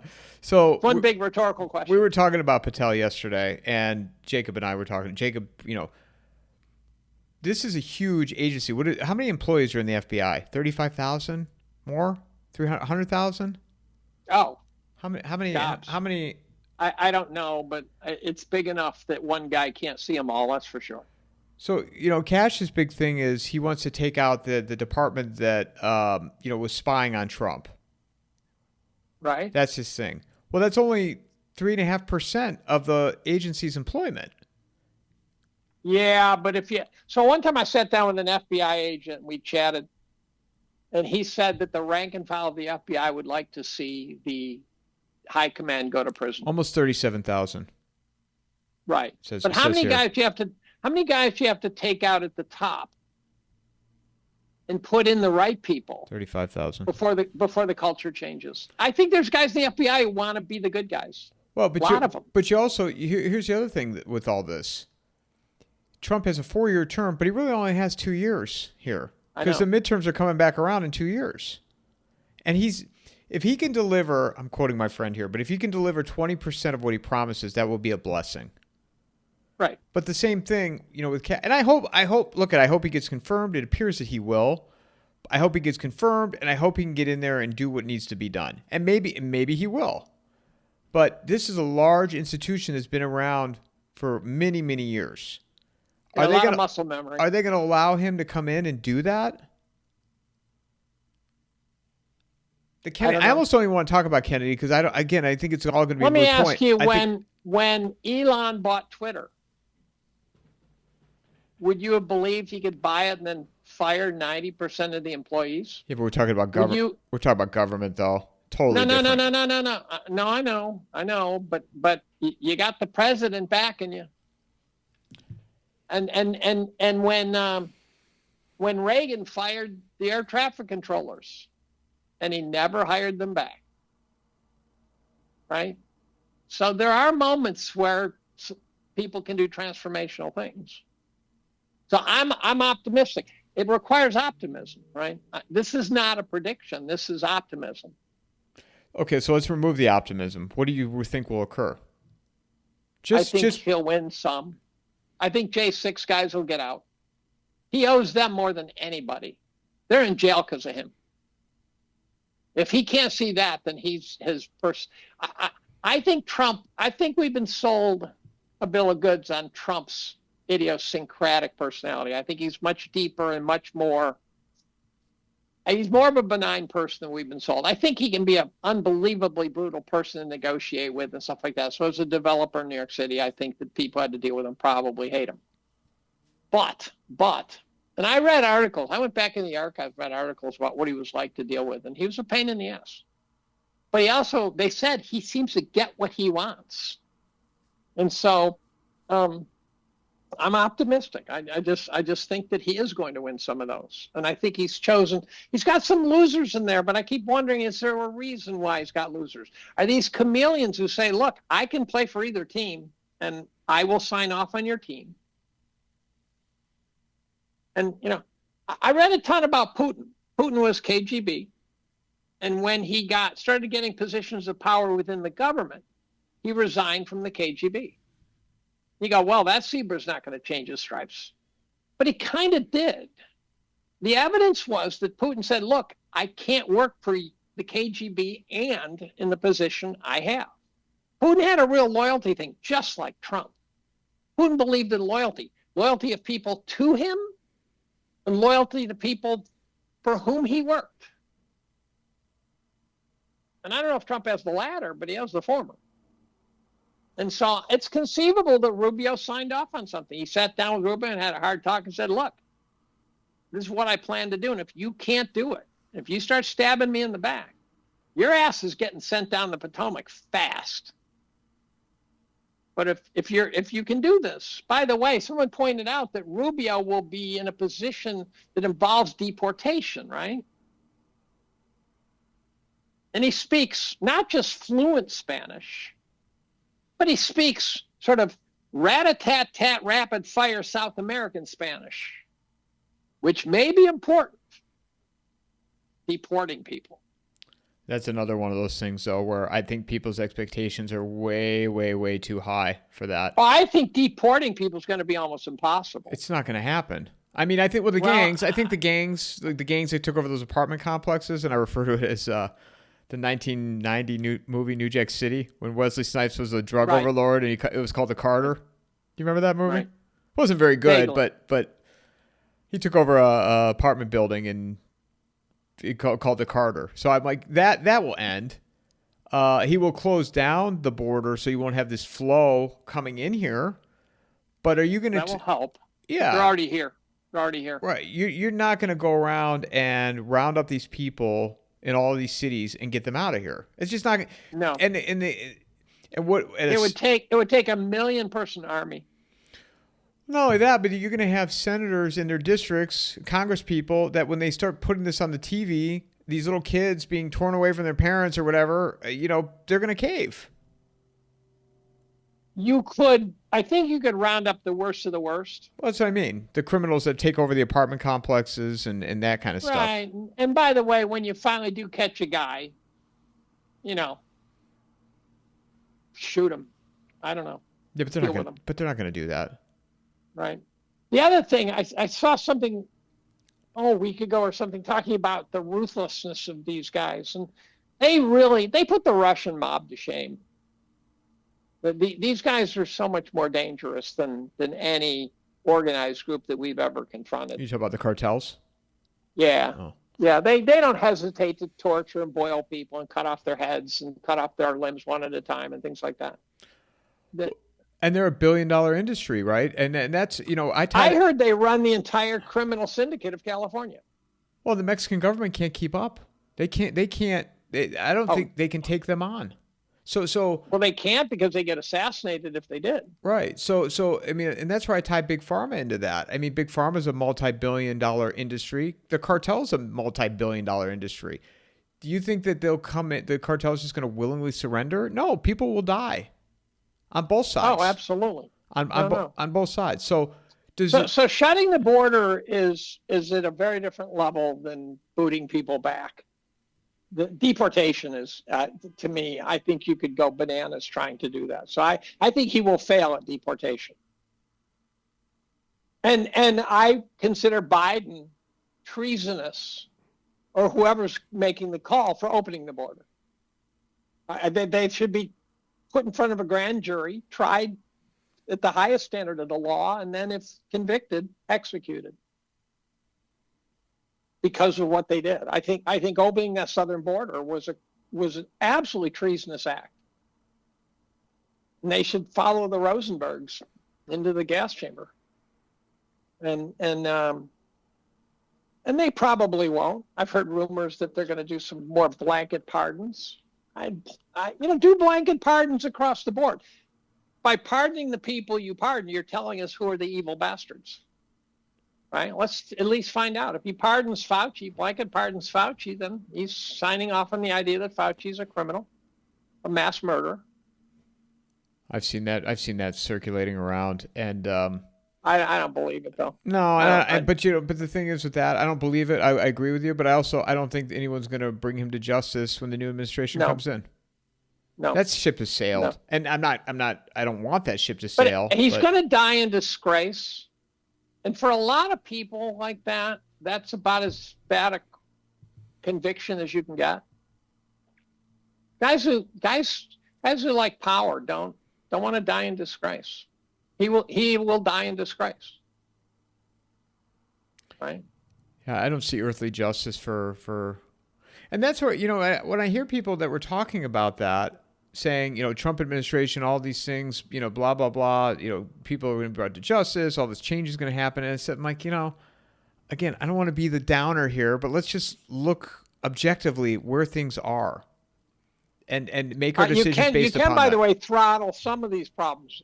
These are not the ones that you can do, but some of the governmental problems. Like, for example, day one, I would love to wake up to find out that Trump vaporized FEMA, $29 billion, gone, 100% gone, nothing. And people say, well, what do you do based on X? They weren't doing anything. FEMA was of no value. So give them a severance package. It's not inflationary because you're already paying them to do nothing. And FEMA, I had dinner with a woman who oversees, who is in a company, a not-for-profit that oversees 600 other not-for-profits that do disaster relief. The things she had to say about FEMA would take the paint off. I mean, she had absolutely nothing she could say about FEMA. She said it was a DEI disaster zone. She said it's all about protocol. She said they think they're doing good and they are of no value. You have to be trained to identify a FEMA person to avoid them. You want to go nowhere near a FEMA person, they just get in your way. And so get rid of FEMA. And this is why I'm optimistic. If Musk really does take on the job, the guy who went into Twitter and fired 90% of Twitter is the number one candidate for going into the government saying, you're gone, you're gone, you're gone, you're gone. And and Musk is a deep stater, but he's also on the spectrum. He looks to me like he's a deep stater who's not controllable. Now he might be, and I might be getting duped, but he is. There's a chance. And I would love to see Musk and Ramaswamy, who I trust less, to go in and at least cut some appendages off government. But you need to cut so much of it to make any kind of dent. And if you really want to make an impact on it, you're going to have to get into the entitlements. You're going to have to get into Social Security. Yeah, Medicare, that's right. Medicare, Medicaid. You're going to, but that's what you're going to have to do. I would like to see Pyrrhic victories. I don't know. I would like that's to see a big word. That's a big word. What does Pyrrhic mean? I could look it up, but it means that you win, but you didn't gain anything. It's kind of a symbolic victory. It's based on some ancient Greek guy, Pyrrhus, I think his name is, where it's one of those with victories like this, my army will be destroyed in a week, that sort of thing. And so, but I'd like to see some Pyrrhic victory. Someone show that you can lop off limbs of government, because I've heard recently that that something like 5% of employees of the federal government show up to work regularly. I don't know where that number comes from. let's say it's true. In that same context, I heard that there's like, you have to show up at least once a month for some goddamn reason to check some clock or something. And so they show up on the last day of the month, on the first day of the month, so they get 2 months contiguous off. Now, these could be fiction. But if it's true, I want that dealt with. But in the grand scheme of things, what needs to be dealt with, they will not touch. If they are real, if they are really serious about it. Look, so I'm looking this up, right? Because now I'm. So in 2023, the budget, the deficit was 6.9 trillion versus 4.5 trillion in revenue, or no? Right. Yeah. Right. So it's unsustainable. So $2.5 trillion deficit. It's unsustainable. If they get rid of FEMA, what did you say that was? 34 billion. 29 billion. 29 billion. What is that? I mean. Nothing. So I want.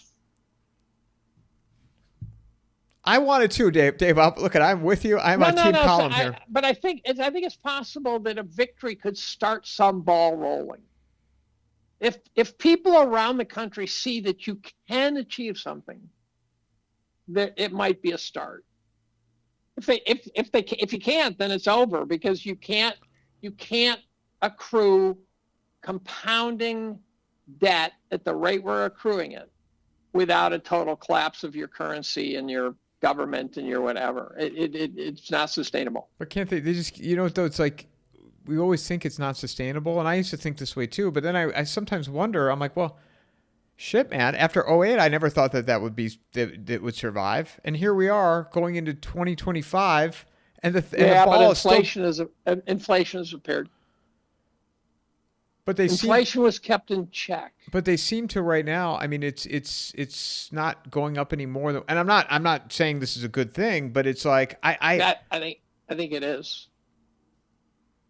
Ask some woman who's trying to feed her family of 3 on $60,000. Are the prices going up? I sit at a local diner occasionally, although I'm on a diet now. You skinny fucks have inspired me. Man, no. I put on some weight. I went back to see my mother at the end of October. Oh yeah, I was talking to you and Jim when I was there. Pumpkin bread and cookies, and a week ago I gave it up again. And you got to take Ozempic. Yeah. By the way, I saw a headline that says Ozempic retards aging, and I go, yeah, death will do that. Well, how do you do a diet? Wait, hold on, let me interrupt you. How do you do a diet during the holidays, man? I mean, it's just well, festive. I started it after Thanksgiving. My son challenged me because he had put on some meat too. He has a dad bod now. He's 40 something, and he agreed to do it thinking it was for my own good, and I agreed to do it thinking it was for his own good. And so I'm back on intermittent fasting, which I can do either Atkins, which I get tired of eating just meat. I really do. How do you get tired of ribeye? I don't know, but I do. And so I'm now doing the intermittent fast with the added proviso that I've cut out all the sweet shit. That's the killer. You can intermittent. That's the devil's food, man. You can intermittent fast. So I eat for a total of about an hour a day. So starting at 6, I'm done eating by 7. I think the less you eat, the more your stomach shrinks and the more you fill up. And so I think it actually becomes sort of self-perpetuating. Now, I invented this diet unknowing that the Russians had invented it back in the 60s and studied it. I used to call it my 6 o'clock diet, and I did it when I was an athlete and I wanted to keep my weight down. And so I'd say, look, you're not going to eat till 6 o'clock or till after workout, whichever one comes second. And so I called it my 6 o'clock diet, and I could peel my weight off. Now, as a gymnast, for example, I weighed in at 151. I'm a monster now compared to that. There were moves that I could do at 149 that I couldn't do at 151 because they required such quick sort of muscle twitch power at the right time. And maybe if I had gotten better, maybe I wouldn't have been through. But so in any event, so I'm on the intermittent fast with By the way, you get used to it and you stop getting hungry. You do adjust to it. It's I'm not doing just an hour though, but I'm working within a 6, sometimes 7 hour window. But yeah. I swear by, you know what though? I was saying this to my mom the other day when I was on the phone with her, and I mean I talk to my mother every day, but I was talking about how when you're on, I go by Carnivore. That's when I started paying attention before Atkins. Right. But Carnivore and then intermittent fasting, it just comes off. Like the weight just comes off. If you do a carnivore intermittent fast combo platter, you're like a piece of bacon on the skillet. I mean, you're just sizzling. I'm takes a little while though, don't you think, Dave? It takes a little while to kind of get the engine ignited. The beauty of the Atkins carnivore type diets is that the weight comes off fast early, and then it slows down. But you get the bolus of benefit right away, which gives you the motivation. I've lost 40 pounds probably 5 times in my life. And so I know how to do it. I know what the rhythm is. I also know that you reach a point where your body starts correcting and starts fighting you and says, no, oh, no, you don't. I'm going to save every fucking calorie now. And that's when you find out what motivates you. The problem I have is my wife, as soon as I'm on a diet, she starts telling me how to do it. Oh, you should eat more of this. Oh, you should do that. Oh, yeah. I said, Candace, it's now time for you to shut the fuck up, because this is my diet, not yours. And you're going to drive me nuts. And I'm just going to turn to Cheetos to make you pay. So stop doing that.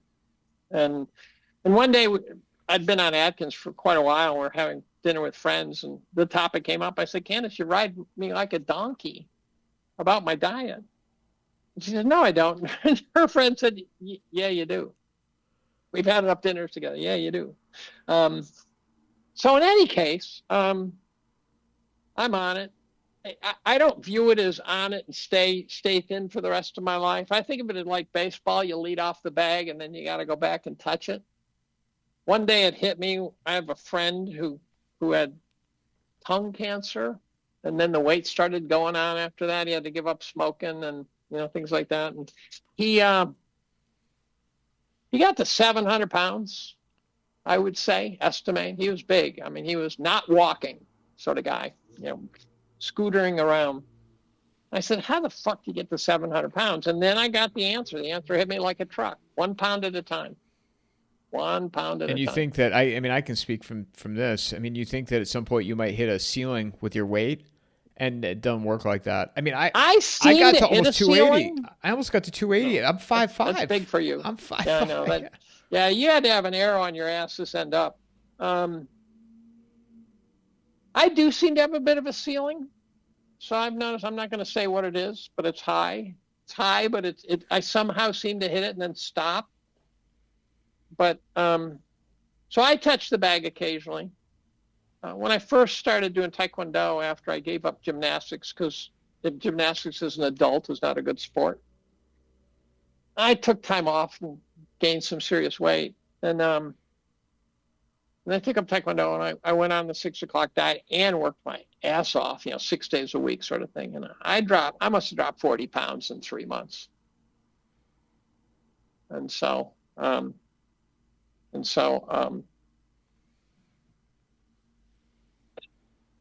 I'm on that again. I don't know how far I'll get, but I got to touch the bag, because 1 pound at a time is always there. Yeah, I didn't have any cookies, any of that all year. And I mentally was had given up going into that trip. And even the flight, because, I've had enough people on here. There's a couple women, one that I had on, she's in her early 70s, and she's a pure carnivore, and walks 10 miles a day. She weight trains. And so, I was asking her, I'm like, what do you do when you travel? Like when you fly? And she's like, that's just a day that I fast. Or I'll bring some snacks, like some bacon, or she's big convenience store food is not good for your body. And the convenience store food is junk. And the airport food, it's junk. And so what I did on my flight, I had made some bacon and avocado and just ate it before I left for the airport, and I was fine. But I'll tell you, I mean, I got home and everything just kind of went out the window. The second day, it was like, my mom. Well, yesterday we went to a friend's house and she made pizza for us. My wife was saying, "Oh, you gotta cheat that, blah blah blah." And I said, "No." And I explained to the person. I said, "Look, I'll take a couple slices home, and at 6:00 I'll enjoy this." So you but ate the it. problem is that at 6:00. Yeah. So the problem is you can't start making excuses. You kind of got to be rigid about it.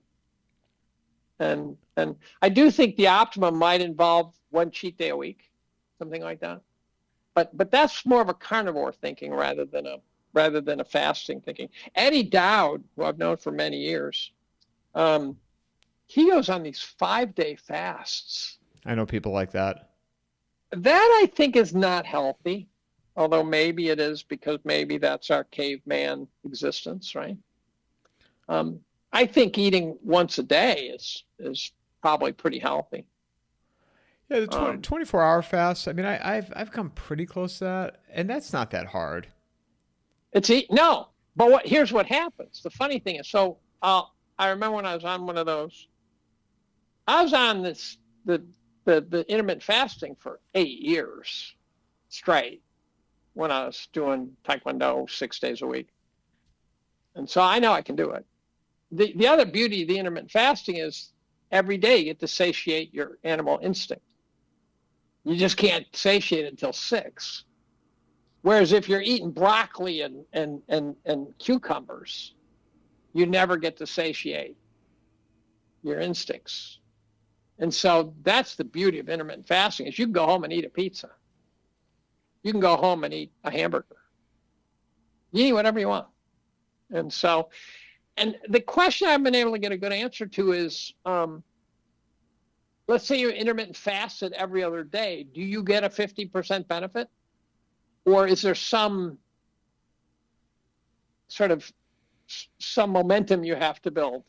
And I don't have an answer to that. I would base it on my personal experience is that your body gets into that ketosis. In order for it to get into that ketosis, you need to be consistent. Well, that's not fasting though. The ketosis is less about, I think, the ketosis. That's more of a carnivore. I think the fasting plays a part in that because Okay. I could be wrong, but I feel like, and I only say that because working with a certain window, and I don't even, if people get intimidated by the term intermittent fasting, let me even simplify it more. Don't eat 2 to 3 hours before you go to bed. Don't eat 2 to 3 hours before you go to bed. And if you wake up first thing in the morning and you don't have breakfast, you'll be okay. You'll be fine. See, I absolutely skip breakfast and lunch. But you see what I mean? I wake up. But I don't eat anything until dinner. But in simple terms, because people are so used to that 3 standard meal, right? Right. Or they feel like they got to eat in the morning. They got to have granola or their shakes or whatever. Well, it's Pavlovian. So what I was going to say is I was in the middle of one of these. And then there was a day where I was supposed to go out to lunch with a speaker or something, a visitor. And I said, okay, I'll just eat lunch. And by 11:30, I was gnawing my arm off. I was so hungry. And I haven't eaten one thing. It's 4:00, and I'm a little hungry. I've only been doing this a couple of weeks now. I'm down 10 pounds. So if I could do 10 pounds every 2 weeks, and if that was sustainable, I'd beat the Ozempic guys to the grave, right? And I do want to kick my son's ass. There is a dad's not going to lose this one. An ego thing. Do you drink alcohol? No. I don't have many vices actually. Were you ever a drinker? Well, binge drinker in college. Yeah, me too. A renegade. So I started drinking as a rogue, out of control kid in 6th grade. But I don't think it was an alcoholic drinking. I think it was a risk-taking drinking. And then I don't think I ever got to the point where, I never got to the point where I woke up in the morning and had a beer to deal with a hangover or something like that. And then in college, I was so serious that I drank rarely because the hangovers killed me. But I was in a fraternity, so once in a while we'd get just shit-faced. That's fine. But then as an adult, I realized I would rather drink a Coke than a beer. And I had a doctor one day say to me, not because of me, we just talked about general principles. He said, I don't support having a beer or two after dinner at night. And I said, why? And he said, because if you do have a drinking problem lurking in there, you'll find it. And so I started smoking pot. I could be wrong. Might have been ninth grade. I have this recollection of being seventh grade. I was dropping acid by ninth grade. And I gave up smoking pot at the end of my junior year of high school. Never told anyone why. They'd ask me, Dad, why aren't you get? I'd just say, I don't know. I was probably being man of mystery on purpose. I think I was probably playing a game with their heads a little bit. And then in college, I smoked it a couple times, but I noticed my stoner friends, their brains were deadening. And I said, I don't need to be stoned. And then one night in grad school, I got stoned with my roommate. And I was on the cusp of starting to interview for jobs. And these are big, Caltech, Berkeley, Wisconsin, UCLA. These are big in Chicago, big jobs. And I spent the whole fucking night thinking about all the things I had to get done. And it felt like I didn't get a wink of sleep that night. And I said, I'm never smoking this shit again. And I never did. I said, my brain's too fragile or something. Why? So my wife smokes pot. She's got chronic pain problems, so she does. And, but I don't touch pot. I don't touch, one day I had a 3.2 beer. And again, once in a while I'll drink a little to show I'm not on a wagon. Just to show, look, I'm not on a fucking wagon. Don't give me this, you're on a wagon shit. Right. I'm not in AA. I'm not, right? This is just me making a decision. I had a 3.2 beer on the 4th of July.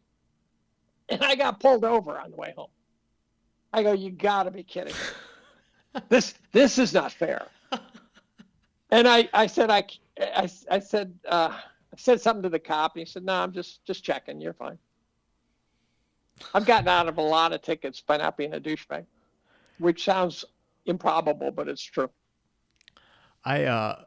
Your drug experience is bigger than mine. I mean, I never smoked pot, and I was in high school, and then I did ecstasy twice in college. I don't think I've ever told the story on here, actually. Twice in college, 2 nights in a row. And I never did it again after that. What is ecstasy like? What's it like? All I can tell you about it was, first of all, I had done it after being out of the bar all night. Because I was in college, I was out drinking all the time. Thursday, Friday, Saturday night. Not waking up in the morning and drinking beer. But, I was getting smashed. I wanted to be like the people in Animal House. I didn't care about my grades. I didn't care about degree. I didn't, I graduated. Yeah, see, I was an obsessive student in college. I was a shitty student in high school. But I woke up and said, okay, now it's the big leagues. Now I got to study. Mm. And so I worked 7 days a week. I don't think I willingly took a day off until my senior year. I used to figure out what course I could predict what the reading requirement would be. Like if I took Bio 101 and we did chapter 1 to 15 over winter break, I'd read chapter 16 to 30. Because the view that every hour, whether it's at the beginning of the semester, before the semester, at the end of the semester, is valuable. And it was all tactics. And I wasn't getting phenomenal grades, but they went up steadily. And but I was Cornell's B team.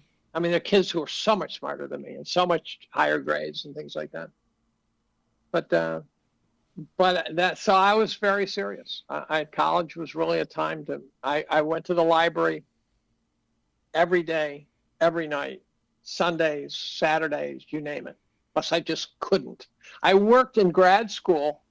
I was in the lab in grad school, Christmas Day, all 3 Christmases. Yeah, I didn't do any of that. I literally looked at it. I mean, in hindsight now, probably wouldn't have gone. Knowing knowing then what I know now. I gotta get coffee. Keep talking. And here, give me some too, would you? Yeah, I know. now your audience. I'm out of coffee. Say, I'm out of coffee. Yeah, I can't drink any more until after we're done. Your audience can look at me and say, "Oh, he is a fat fuck." Good point. Yeah. Yeah, all I wanted to do was party and go out, and I mean, I got enough to get by and to graduate, but yeah, I mean, the ecstasy thing, it was just it was like euphoric, right? Like everything felt euphoric, and everything. That's the name. Well, right? and everything you touched felt euphoric, not in a sexual Is way. it addictive? Is it? No, addictive? I did it twice in 2 nights, and you know what it was? Well, that's not doesn't mean it's not addictive. Well, for me, what it was is, going through it. When I came down after the second night, and how I felt for 2 days after, I was so, I don't want to say depressed. I was so blah, where I couldn't even muster up the energy to grab the TV remote. And I remember thinking afterwards, like the next day.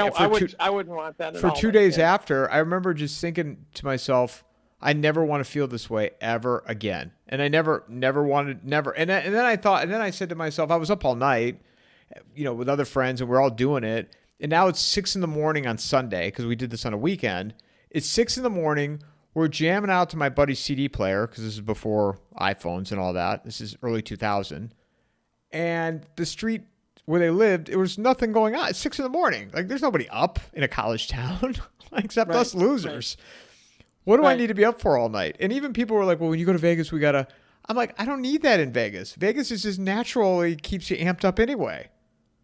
Right. So after that, I just never felt the need to do anything like that. And that was it. I never did acid. I was scared to do acid. The whole thing of, I don't know. Like, well, acid. There's a big push now for psychedelics. A lot of people say, psychedelics can be very good for some people. So maybe that's true. But I think it can cause you to challenge your worldviews in negative ways too, and I quickly learned to respect it. Like, I one time dropped acid with a friend, and I saw too many of his weaknesses when I was tripping my ass off, and I didn't want to see that. I never looked at him through the same lens again. So one could argue it was a heightened awareness, but I didn't want that awareness. I did that. So the acid really was not for me. Cocaine, I never had interest in doing. That was like too real. I did some cocaine. Cocaine and Ritalin. So here's my vice. I have a sleep disorder, walk and talk, and it didn't get diagnosed till I was 30. But I'd run around the fucking house. I jumped out a second-story window. I almost drove a car. I'd piss on the wall. I was an extreme case, to the point where one time my wife had to go to the same clinic about 15 years after I went to it. And the guy remembered me. So it turns out I take a half of a tablet of Valium, which is non-clinical dosage, right? 5 milligram tablet of Valium is the lowest dose. I take a half a tablet, and it shuts it down. And I've been doing it since I was 30 years old. Now, the sleep disorder, I've always wondered if I would have been a much better student in college if I wasn't sleep deprived. And my high school career, sleep deprived. I used to, in elementary school, I used to put my feet up on my desk, tip back in my chair, and take a nap in class as a kid. And then I got diagnosed. I think, oh boy, life would have been simpler. Now, I can't drive still. I have trouble doing like a 5-hour drive. And so I got a Ritalin prescription. So I really like Ritalin. And one of the things I'll never do is take a Ritalin and teach, take a Ritalin and do a podcast. Probably tonight, for example, I'm going to write until 2 a.m. I'll take a Ritalin around 4 or 5 and then just write into the night, right? My doctor, here's a funny fucking story. My son had some ADHD problem. He was in college and he was just underachieving. One day he calls me from the library and he said, Dad, someone gave me an Adderall. It is unbelievable how much work I'm getting done. And I thought about that, and then he was struggling badly. And so I took him to the doctor and I said, Doc, he's my GP. And I said, he's an adult. He's over 18 now. but I want to advocate for them. And I told him the story about taking the Adderall and getting so much done. I said, I think that might be diagnostic. But so I'm here to advocate for him, to possibly give him a shot at Adderall or Ritalin. And here's what my doc says. This is so fucking funny. I didn't see it coming. He says, well, it's like an athlete who's got a big tryout coming, and they could take steroids and they will perform better and they will make the team. And he said, so you take the steroids. I go, I did not see that coming. And when I asked him for some Ritalin because of my driving, he said, I so wish my other older patients would consider this, because old folks driving are a problem. So if I go on if I have to drive 5 hours, I used to microdose and shit. I mean, it was really dangerous, and no one had any idea how often I was microdosing. You would never get in the car with me if you knew that. And so now what I do is I take a Ritalin and I put in an audiobook and I get in this zone. And it's 5 hours of just zone. It's phenomenal. What are you listening to right now? And then I want to ask you about Daniel Penny. Then we can, because I'm hoping you and Jim come back on next week anyway. What am I listening to? Everything is nonfiction.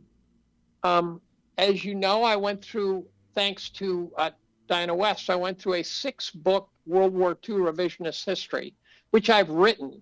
I've written it. So I've got a chapter in my year in review on World War II and FDR, which was inspired by Diana. But I read a whole bunch of other books, and I was like, okay, now I got to learn about FDR here, and now I got to learn about this, and it took me down 6 books, all audio. And so right now I'm finishing up the very end of Jonathan Haidt's book, The Anxious Generation, which is about the kids' addiction to iPhones and social media. Now, we're all a little addicted to social media, right? We all have it. But you and I can afford it, right? You're making money off it. I'm 69 years old. Who gives a shit? But more to the point, our brains are fully developed. They're getting on social media when they're 10. You might as well. Now, you being a local in Vegas, Phoenix, it's like putting the kid. Phoenix, you mean? Well, but you're near that world. Yeah. It's like putting the kid in front of a slot machine for 15 hours a day. And then I wrote a vivid. You're going to love this one. Again, I'm writing this, so it's right. I dreamed about this fucking writing last night. I woke up this morning not knowing if what I had in my head I had read, written, or dreamed. That's how crazy it's gotten. But I wrote this thing. I said, now imagine a 10 or 11-year-old boy with Ritalin coursing through his veins, which many of them do have that, on his iPhone, deep diving Pornhub all day. I said, imagine what that's doing to his brain. Would the kid ever study? Would the kid ever leave his room? I said, would the kid ever get a date? And imagine he got a date. I said, would you want your daughter to be the one to beta test his newfound skills from Pornhub? And the answer is no. Well, and how about the these phones, them interacting with people on like in other countries, and then they get trapped. They get them to masturbate. I mean and these kids are killing themselves. Right. They try to women, these girls are extorting money, blackmailing them. Right. On the other hand, Haidt also talks about how, although Zoom calls are not as good, they're interactive, they're real. You and I know each other even though we've never met. You know, we call each other friends even though we've never met. I go to meetings with people who I know, who I hadn't met, but now I meet them at meetings. And so I think you can have friends on the internet. I've referred to but that they're term not from you. Yeah. But the friends on the internet are not people you're texting to, or not people you're gaming with. They're people which you are being you with. right? And it's not the same, but the stats on, here are the stats that are plummeting. Teen car accidents, teen pregnancy, teen admissions, boys being admitted to the ER. And he lists about a half a dozen. And he says, these all sound great until you realize that the reason those stats are dropping is because the kids are not getting out of their house. They're not risk taking. They're not making the mistakes that are part of learning what not to do, right? And therefore they're not becoming functional adults. As awful as it may seem, as a parent watches their kid go through the awkward teens, those mistakes are part of the story. They're part of the learning curve. And you will have a stunted development if you don't find out where the risks are, what the consequences are, fuck around, find out what not to do, how to pull back, how to spot the problems that make you a functional adult. And they're not learning this. So if I were young, my advice to young parents is read Haidt's books, Coddling the American Mind or The Anxious Generation or whatever, so you understand what's happening to kids' brains with those phones. The second one is to read Abigail Schreier's, what the hell is the title of that goddamn thing? Abigail Schreier, Amazon.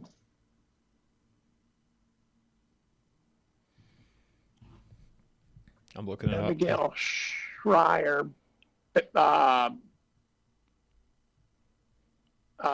There's Bad Therapy, and I read The Irreversible Damage.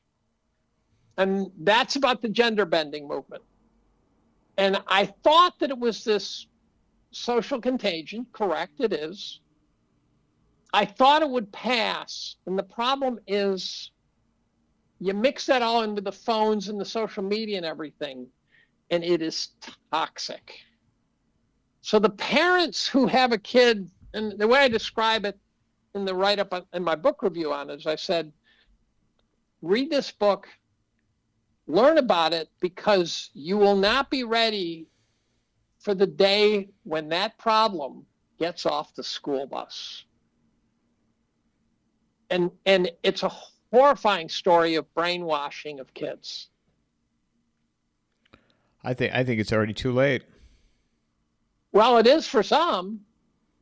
And then of course the adults in society are boning it, right? I read Oliver Sacks's book, The Man Who Mistook His Wife for a Hat. I think I read it years ago. I can't remember.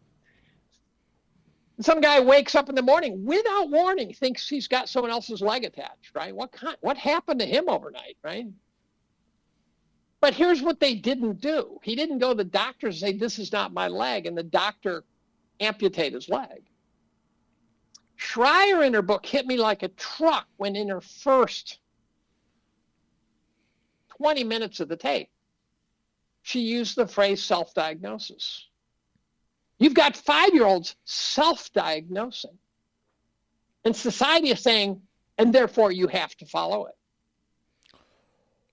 That's where my lack of hope, no election could fix where we're at. Oh, the election can't touch that. But I mean, that's how far we've fallen. I mean, even, kind of end on this. I think it will burn out, but it's going to do tremendous damage before it does. Well, even like in Ohio, they had on the docket, I didn't see what the outcome was, but they were on the docket that they were going to put, vote on a law if, for boys to go to boys' bathrooms and girls to go to girls' bathrooms.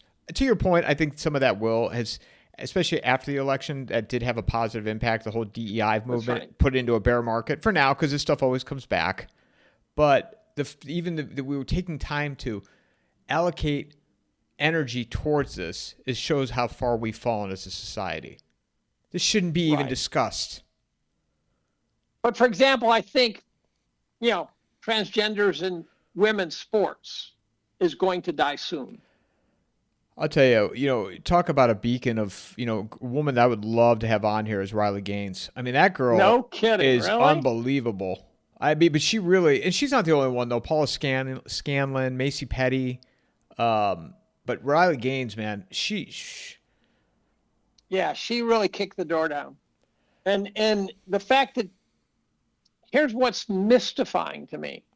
Title IX gave women sports that they didn't have. Where are those adult former female athletes when they're needed? Jennifer if Say, you are a oh yeah, they're not speaking up. It's like, holy shit. Well, how about I mean, I could say this firsthand. I mean, not firsthand, but I could say this, in Flagstaff, 2 hours north of where I live, you have all these Olympian hopefuls training up there, women, and nothing. None of them are speaking out because they don't want to lose their sponsorships. And some of them are supporting it. Yeah, that's why I say the adults. There's a trans athlete up there that is making, well, it must be making all kinds of money, who's sponsored by Lululemon, who was in the Olympics. Nikki Hills is the name. Nikki Hills. And, these girls that are up there or go through there, they all support it. And the peak might have been the female boxers in the Olympics. That might have actually been the over-the-top moment when people said, T.O., this is stupid. This girl... I did a Twitter poll, by the way, and said, should biological men be able to compete in women's sports? Period. No ifs, ands, or buts. Yes or no? And I got 98.6% no. As a society, we know this is wrong. But you know what, though? I blame some of this stuff, and I'm talking about the runners here for a second. Like, for example, in this particular case, the trials occurred, I don't remember where, but and this girl, Sinclair Johnson, lost out to this person in Flagstaff. She would have made it. She would have made it to the Olympics. And I saw her. This is a real girl? This is a real girl? Yeah, it's a real girl. Yeah, okay. I saw her post. I saw her post saying, basically, congratulating this person, like on the post. And I'm just like, are you fucking kidding me? And okay, so I'm like, all right, maybe she's afraid, whatever, right? How old is she? If I had to guess, early mid-20s, no more than upper 20s. I'm asking for the Navratilobas of the world. Well, she spoke out. Well, yeah, but hold on. Let me just say. Let me just finish this thought. What I think is worse about it, though, is her boyfriend is a runner, professional runner. Where the fuck are you as a man to get online and defend your girlfriend? Defend her. Right. Right? Am I wrong? People are afraid, but I think you hit upon it without making a big deal, but I think the election may be a sea change on that. I think the red wave is a wave that's going to wash over a lot more than just politics. I think people are saying, all this crap I've been sucking down with buckets of shit, I'm done. The MAGA hats are now coming out. I think even the left, who were voting against Trump, not for Kamala, may at some point come to terms with the fact that they had their heads up their asses because Kamala was a terrible candidate. And they should be screaming about what the DNC did to their party. And I think as a Democrat, you should be smoking mad. And you know who shows that? I'll tell you who shows that. James Carville. James Carville is expressing the anger. He is the voice of that anger. He's mad that the Democrats blew it so badly.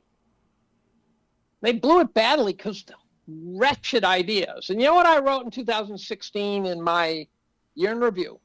I analyzed the election because I thought something was happening. I didn't think Trump would win, but something was happening. I was picking up a sea change of some kind. And I wrote a section on black voters, and I said it's just an inkling. And I gave examples, but I said it's just an inkling, but I think the black community is moving to the right. And I said, if it happens, it will be a sea change. That was as prophetic as I can get right there. Because I think the blacks have moved to the right. They will continue. It's not just Trump. Imagine if you were black and the left was telling you, you don't need to do this because you don't have the emotional skills to do it, like get an ID. How insulting is that? That's racism. And so I think the blacks are tired of patronizing. Malcolm X, who could have been an unbelievable leader if he had survived, in my opinion, said, look, listen to what the liberals have to say. Do not give them power. By the way, one of his, go ahead. No, I was going to say, it's one of my favorite. I'm not a Spike Lee guy at all, but you bringing that up, that's one of my all-time favorite movies is Malcolm X with Denzel Washington. I've seen that movie probably 20 times. Oh, the Malcolm X story is great. And the other genius thing he did is bringing Islam in. Now, I am no fan of Islam, right? You look at Islam around the world, and it is not I'm a non-religious person. I used to say atheist, but I actually believe that Judeo-Christian ethic has made my life much better. So to say atheist is not right either. I don't know what I'm called. I do not want to practice a religion, but I'm glad that people go to church and try to be good. Islam has a lot of bad ideas, as Bill Maher would say. You say, well, not all of it. I go, yeah, but a big fuck ton of it, as shown by a Pew Foundation survey showing the belief system. But Malcolm X brought Islam into the black community because it is a non-white religion that brought potential order from chaos. It was genius. Now, he got killed. Islam in the black community didn't get legs, but it was still genius, in my opinion. Well, and with his story too, and one of the reasons why I like that the movie was so good, his skin color didn't matter anymore. He became too powerful that his own had to get rid of him. Or so we're told. Right. If you right? Right. If you were told that the CIA or FBI took him out, would you be shocked? So I'm going to segue here. I hope you got time, because I do want to talk about Daniel Penny and then wrap up. But as Let's talk about Daniel Penny. Hold on. Before we do that, as we're talking about it, you see the stories coming out with Jay-Z over the last couple of days? Have you seen any of that? Well, I've got so much dirt on Jay-Z that I already had. Oh. So, again, the crock pot has been simmering for 2 fucking years. Jay-Z is a Satanist. Jay-Z's not just a perv. He's a Satanist. I can show you doing satanic shit with Satanists. The Diddy story could bust open a lot of bad stories. And if they can put this one away, it shows their unbelievable power, because it was not a tight run operation, unlike Epstein. Epstein was a tight operation that still kind of leaked out in bits and pieces. Diddy was just a drug-infested orgy, and there's problems. You think he's still alive? I don't know. Because you haven't seen him. They're going to get guys like LeBron. My dream, what I think would really would ice the cake. So Diddy knew every black entertainer out there, right? Is that a safe statement? Oh, he was connected to not only every black entertainer, but every entertainer, period. So it means Diddy was probably connected with Montel Williams, right? Montel being a black entertainer. Well, he was connected with Justin Bieber. You see those videos of Justin Bieber hanging around with him? Montel Williams dated Kamala Harris. Wouldn't it be funny if that showed up? I mean, you pointing out LeBron, I forgot. LeBron was hanging out on Jay-Z's bus. Well, he's also on Zoom calls laughing with Diddy about how great Diddy's parties are. Who, Jay-Z did or LeBron? No, LeBron. Oh. LeBron's in trouble on this one. But LeBron was, I think he was barely 18. I remember watching him on an MTV interview. He was on Jay-Z's bus and hanging out. It was the Rock the Mic or Rock the Tour, whatever the hell that was called. And he was hanging around. I mean, LeBron, I know all this being Northeast Ohio. I mean, the stuff he was getting at such a young age. I mean, Phil Knight talked about him. He said, I'd give him a $90 million shoe contract. LeBron was still a junior in high school. Right.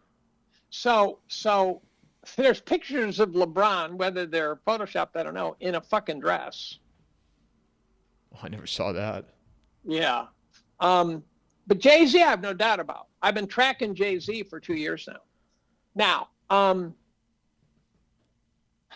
will this bust open? I don't know.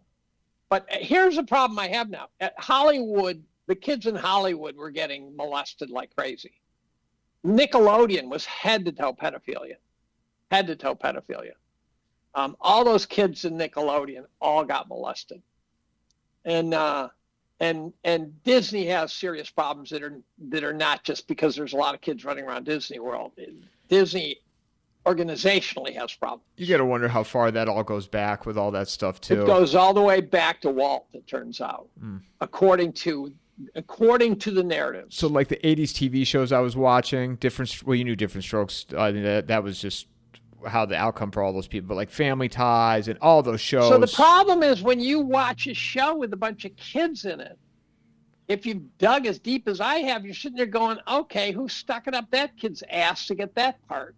Have you seen anything? Have you found any evidence of any 80s shows or something I would know? Well, like the Brady Bunch, or Partridge Family. Well, let's put it this way. The total collapse of Britney Spears, there's a 6-part documentary on that to give you an idea how big that story is. The collapse of Amanda Bynes. These kids are not collapsing because they're running in the fast lane. These kids are collapsing because they got abused.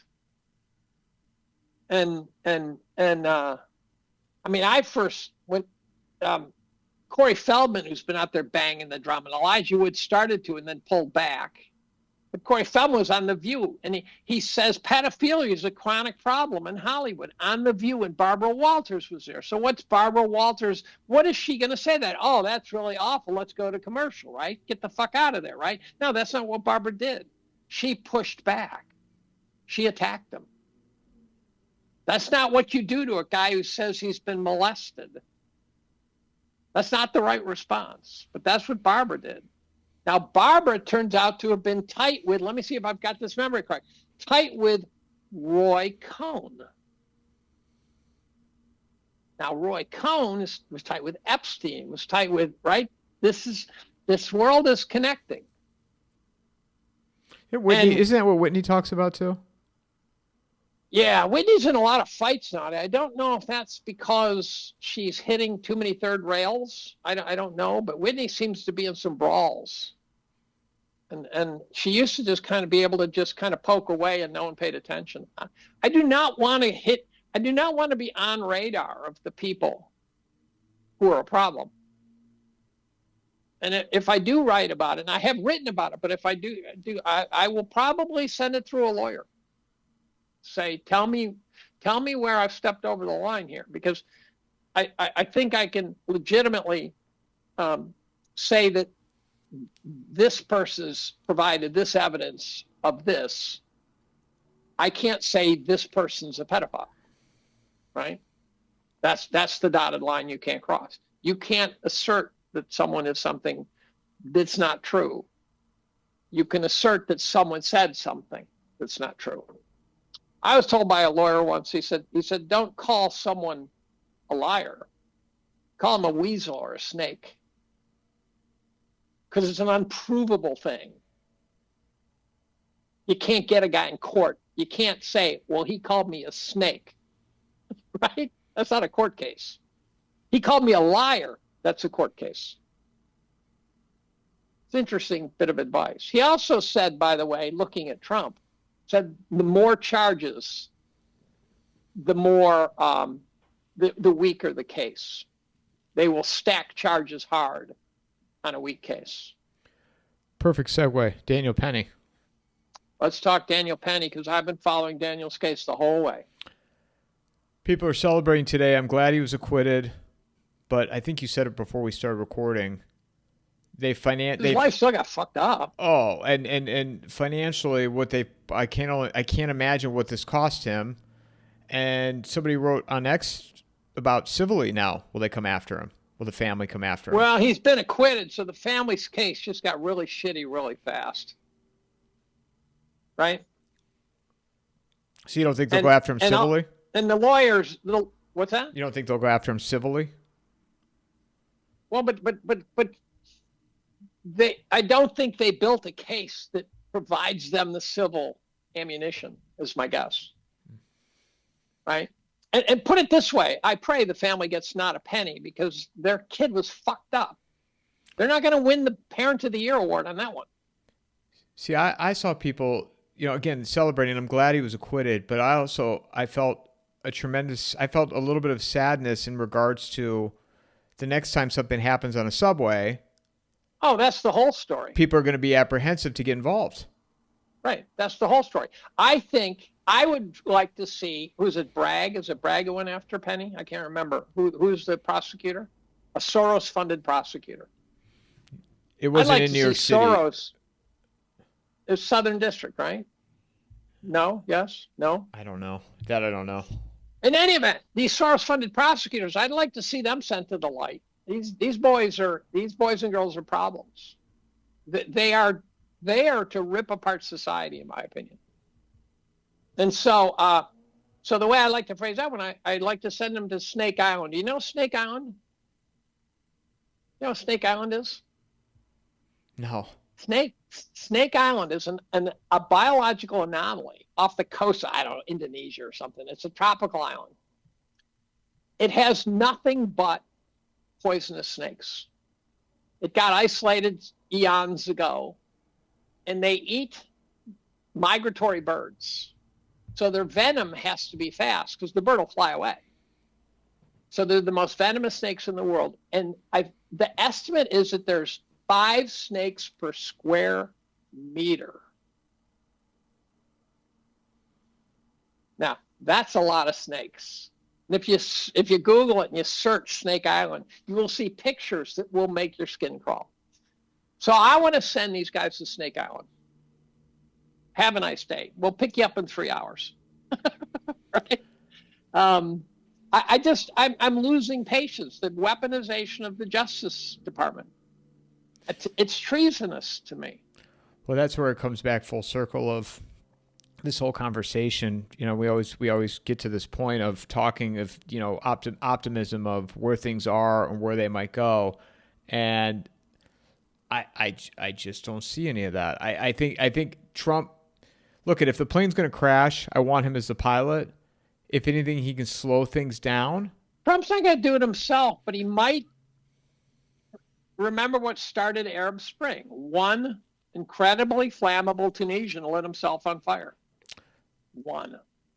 But I also think, too, as long as technology continues to keep advancing the way it is, it might start in the right hands, but either those hands turn wrong or it always ends up not where it should be. And I know. I the agree. noose will just continue to tighten and tighten and tighten. But people don't want to hear that from me. I get, you know how many emails I get from people saying all I do is whine, whine, whine. And this is even like with Whitney. People don't like what Whitney says, saying she provides no solutions. It's like, okay, what do you want to hear? I don't know. I don't know what. Yeah, give me a solution. Well, give me one, right? I mean, yeah, okay, fine. You want to wave the wand and it's just everything's going to go away. It's not the reality. And I get it Right. that people are hopeful. You know, I get it to an extent, but let's take that out of the equation and let's look where we really are. I just want some wins. I want to score some touchdowns. We might not win the game, but I want to score some touchdowns. Well, the game will keep going, right? It'll go well beyond you and I. It'll go well beyond your kids, grandkids. Predicting the death of something, which is kind of what we're predicting here, right?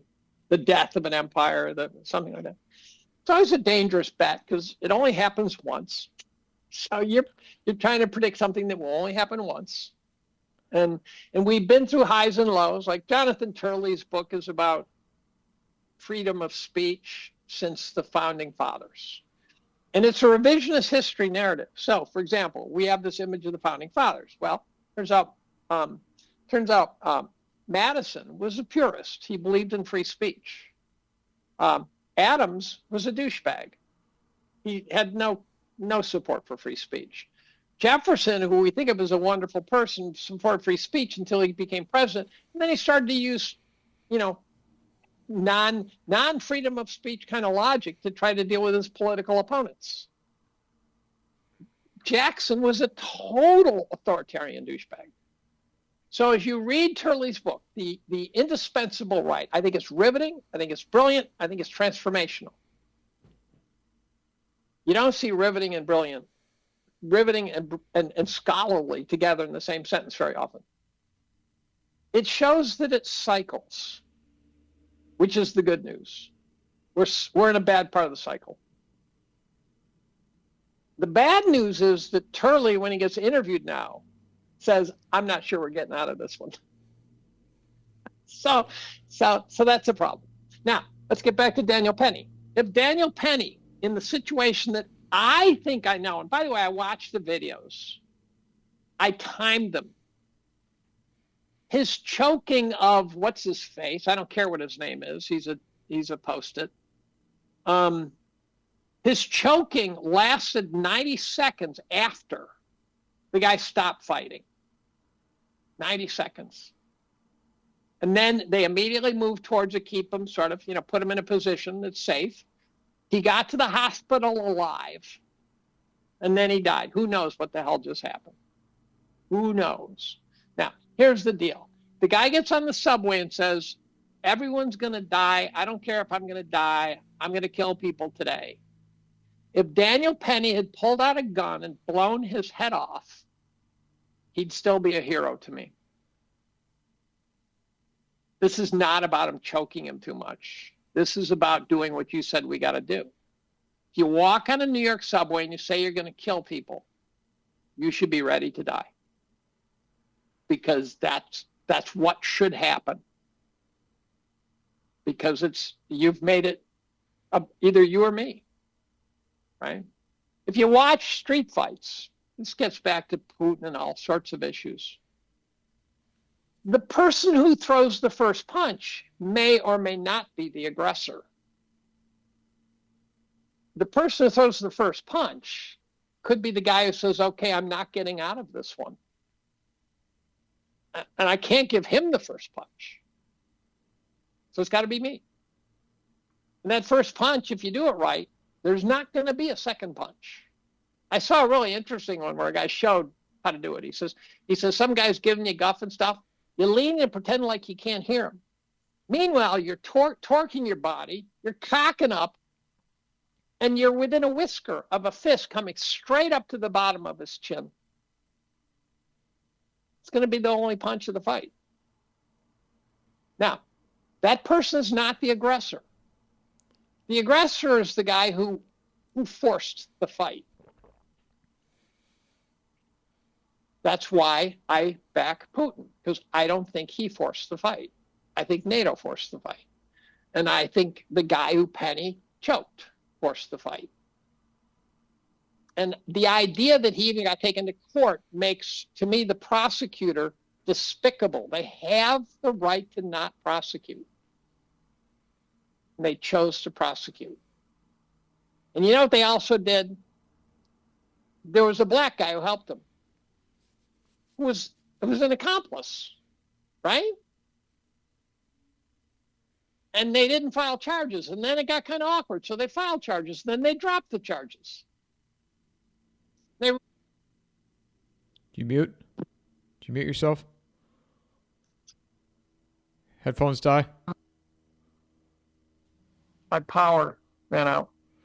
So much for 80%. The reason they dropped the charges is because it didn't fit their narrative.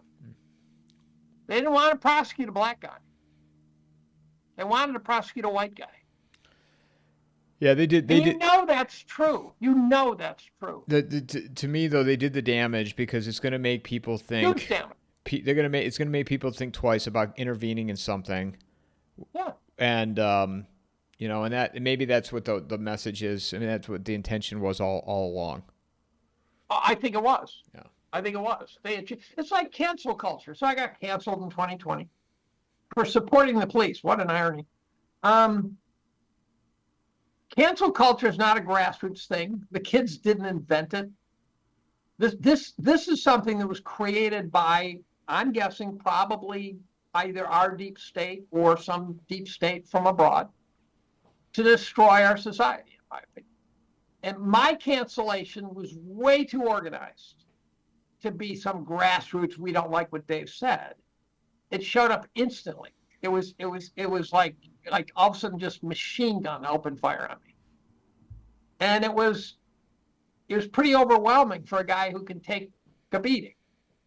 And it taught me a lot about what to do when I see someone else getting canceled. Get in there fast, support them fast, and tell them what not to do. And what not to do is don't fucking quit. Start with that. Don't quit. Most of the people who got canceled out of their job quit because they were overwhelmed by it. I tell my class, don't ever participate in cancellation. I said, you think you're punching up. When there's thousands of you punching up, you're not punching up. You're a mob. You're a lynch mob. Don't do it. And so what did cancel culture do? It seems to have subsided, right? Cancellation seems to be relatively rare now, but it has served the purpose. Now people self-edit. They don't dare say, I don't support Israel. They don't dare say, I don't support Palestine. They don't dare say anything because it's just too dangerous. It's not worth it. So in essence, they're accomplishing what they want to. The agenda is moving forward. Yes. Right. Yes, it's all about suppressing speech. Right. And it's about, the book Live Not by Lies is about preservation of Christianity inside the Soviet Union. And the problem really gets severe when parents stop teaching their kids the truth for fear that they would blurt it out and everyone would end up in a gulag. And that's where we're there. We certainly are working that way, but this is where the election, I'm optimistic because I think there's a lot of people saying, we won, goddammit. We mowed their asses down. The reason we did is because those stupid fucking ideas they were spewing out have been rejected. I'm now rejecting it. There's a guy who came, Ben Shapiro came to Cornell. And, you know, Cornell gets a bad rap for being a place where free speech is bad. I don't see it. I'm here. I'm potentially a victim of that. I don't see it. So the kid stands up and he asks Ben a question, but he says, I'm a gay male. And for the first time ever, and he puts a MAGA hat on. He says, for the first time ever, I feel like I can put a MAGA hat on. Sometimes you don't realize this tiny little event has created the butterfly flapping its wings, and the election's not tiny. The election destroyed not only Kamala and Biden, but in many ways put people on notice that the bullshit ideas that the Democratic Party has been pushing are not selling. And I think even the Democrats who swallowed hard and kind of accepted them will say, okay, I got it. You know, and I tried to tell my colleagues before the election, I said, your candidate sucks. But they were so obsessed over Trump. But now that they've lost, I go, your candidate sucked. I don't remember you admitting that to me. I've admitted to many left-wingers that I understand why they hate Trump. By the way, psychologists have studied this phenomenon. You take people who say they lean right, you take people who say they lean left, and you put them in, you do a psych study, and I don't remember how they did it, but you do a psych study that shows whether or not they can put on the other person's shoes and walk around and understand. So it's kind of a Peter Boghossian bit of logic, who wrote a book about how to have difficult conversations. The right can do it, the left can't. There's something about the wiring diagrams of the two groups. And that's why the right tended to oppose the vaccine, the left didn't. I've written about COVID again this year for reasons that are mystifying even to me. And I created a hierarchy of guilt, starting with guiltless. Joe Sixpack just trying to put food on the table, getting his information, think the credential experts are right. You can imagine the horror, maybe someone in the family didn't agree, and then someone gets vaccine injured. What a nightmare. What a nightmare if you push the vaccine onto a family member and then they got injured, right? Or what a nightmare the family split apart because you disagreed on the vaccine. But they're not guilty. Now, as I moved down the pyramid, I hit the cult crowd, say, look, you guys, we're a pain in the ass. You guys were saying we got to get vaccinated just to protect you. Even though you said you were vaccinated, you were fine, but somehow you didn't see how fucking stupid that thinking is. You're guilty of something. It's not a crime, but you're guilty of shame. You should be ashamed of what you did. And then you work all the way down to the Faucis, Actually, the guys who developed the weapons are not far down my list, because if you are in a bioweapons program, you've kind of accepted the idea that we have bioweapons programs for a reason. And I don't know if we should have them, but you're not guilty for then working in the bioweapons program. So they don't bother me. But when the head of some national pediatric society says there's no reason not to vaccinate your kid, they had to know they were lying. They had to know they were lying, and their voice covered the globe. And so the kids who died because of that person. So they are an accomplice. And the people who said pregnant women should get vaccinated, they lied. I read the Pfizer papers. Pfizer knew everything that we know. Yeah, did you follow Kevin McKernan's work on all this? Yes. I just Apparently, they've now sequenced the goddamn vaccine sequence in tumors. I just had Christina Parks on. She's a molecular biologist out of Michigan last week. The black chick. Yeah. Yeah, I saw part of it. I'm so busy now, I didn't get to watch the whole thing, but I watched it. She's very, very good. She was the one on the Hill talking about we don't need your fucking vaccine. Yeah. Yeah, I watched that, and I have you queued up. But besides this podcast, all I do every day is write. Well, here, let me let you get back to it then, because we've been talking for 2.5 hours. Well, I love talking to you, Mike. I do too. Well, we got to do another one with you and Kunstler next week. It's cathartic. It's cathartic. And you've taught me about things about Syria that I didn't know, and I thought this conversation would end in 20 minutes because of my ignorance, but no, it's never how it goes. It's never how it goes. Where can people find you? Where can they find me? Under my desk. And X, right? And X, David B. Collum. By the way, X has got me in freeze mode again. So I don't care about followers. I got about 113,000. I think the optimum was around 350. So it's not a business model for me. If it was a business model, 113 would be good. So don't follow me. Don't do it for my sake. But what I do notice is X freezes my follower count. And so I'm in one of those, I see 50 new followers a day. I check to see if there's someone I really care about. And I care about all of you. Big hug. But like Dinesh D'Souza followed me the other day. That kind of like pings my brain. I don't get big people like that. I got followed by Thomas Massey. Boom. I kind of like that one, right? But I can see that I'm getting, 50 followers a day because it's a pain going through and looking for that, oh my gosh, that's interesting moment. Yeah, my follower count just won't move. It's been stuck for probably a month and a half. I'm excited because I'm almost to 10,000. Right. Well, 10 to me looks like a good number. I don't know. My Rumble channel is almost 8,000. A lot depends on when you started, right? So if you started a couple years ago. Yeah, right. If you started 10 years ago, there's this natural organic compounding, right? It's like, compounding your wealth. No, I only started mine 2.5 years ago, 3 years ago. Okay. So I probably started back 2010 or something. And my first follower was Jim Rickards. And he gave me a big boost that first day. And I had 100 followers. And it was still the Wild West. It was still very much, I one time criticized something Henry Blodgett said, and he responded. I go, what? I go, he read that? And I didn't understand the dynamics of Twitter at all. I said, okay, apparently I'm talking to him without knowing it. But Twitter's useful. Elon's done a lot to help it. There's still problems. I don't know why they haven't been cleaned out. There's still people who've been banned who should never have been banned, and they're still banned, and I don't know why. If I were him, I'd do a blanket unbanning.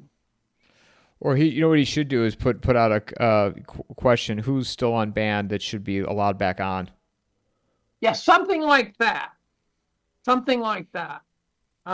Somehow there ought to be a way to get out of the penalty box. Yeah, I know one. Jared Taylor's he's still banned. Yeah, American Renaissance. Yeah. And some of these people, some of the banned people were really, important voices too, and they're somehow stuck. My sister-in-law, she's just Jane Sixpack, right? She's not, but she can't seem to get back in. I think she got taken out during that post-election purge of Trump and they went through and just wiped out the MAGA crowd. Well, they were various lanes, right? The MAGA crowd, the medical freedom crowd. Right. I'm thrilled, by the way, for example, imagine Kennedy at HHS and Bhattacharya. I'm not imagining Kennedy at HHS because you know what? He's got to get confirmed. Bhattacharya at NIH. Bhattacharya has a passion too. I like Dr. J. I've had him on here a couple times. I don't know if I'll spend another half an hour talking about this. Maybe this should be. I like Dr. J. He's a good guy. But one of the things that I will see who he appoints, who they bring in. I'd like to see some scientists, and this is what Christina Parks and I were talking about, Dr. Parks. I'd like to see some of these scientists that were speaking out against the vaccines be part of this. And I'm not seeing any of that yet. We'll see. We'll see. You're not. Well, hold on. We'll see. That's my opinion. I don't believe in it. It's going to happen. It's going to happen. Let's see what happens. And the Great Barrington Declaration, as great as it was, and I had Martin Koldorf on here last week, I still in my mind, and I'm getting emails about this. Martin didn't say this, but Dr. Bhattacharya said this on the second time with me. He still believes the vaccines were okay for the elderly, that they should have taken it. I don't have a problem with that. I don't agree, but I don't have a problem with it. But he also, by the way, has said in podcasts that he realized that his position of prominence at Stanford was being wasted, and that he realized that he had to use this position for good. And so I think he's one of these guys who's entering the game with a sense of purpose. I almost said hope. We'll see what happens. We'll see. He's a sweetheart. He's a great guy. Oh my God, he's the nicest man in the world. Kennedy, let's see if he gets in. He gets in, that's a different story. But let's see if he gets in. Senators. If you could guarantee someone in, what would your top three be? If you could say anoint three people, who would the top three be? See, I'm not qualified. Like HHS, I have no idea who would be good at that position. Even NIH, I never said, I think Dr. J is great for that, because who am I? I'm not a medical person to be able to say if that's a good fit or not. I just go on, some of the people I've had on here that point things out, that say, this, and this. So Kash Patel, I thought Kash was great for the FBI, but then I'm talking to Jacob a little bit yesterday. I'm like, that's a good point. I wouldn't have thought about that. Because it's a big department. No, you got to start somewhere. 35,000 people. You oversee that whole department. That's a lot. But what happens if you find 5 people to be in the tier below you and say, okay, guys, you got your marching orders now? Yeah, I just think that and we'll end on this. I think that this is where I'm not. At the end of the day, do they have the stones to do what really needs to be done? And we will see. I hate that word, hope. Well, we'll see. We'll see. We will see.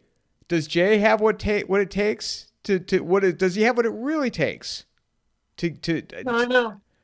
Does Pam Bondi have what it takes? Does Pete Hegseth have a ton of guys who showed they have what it takes. Some do, and I'm not saying they don't. We'll see. And so.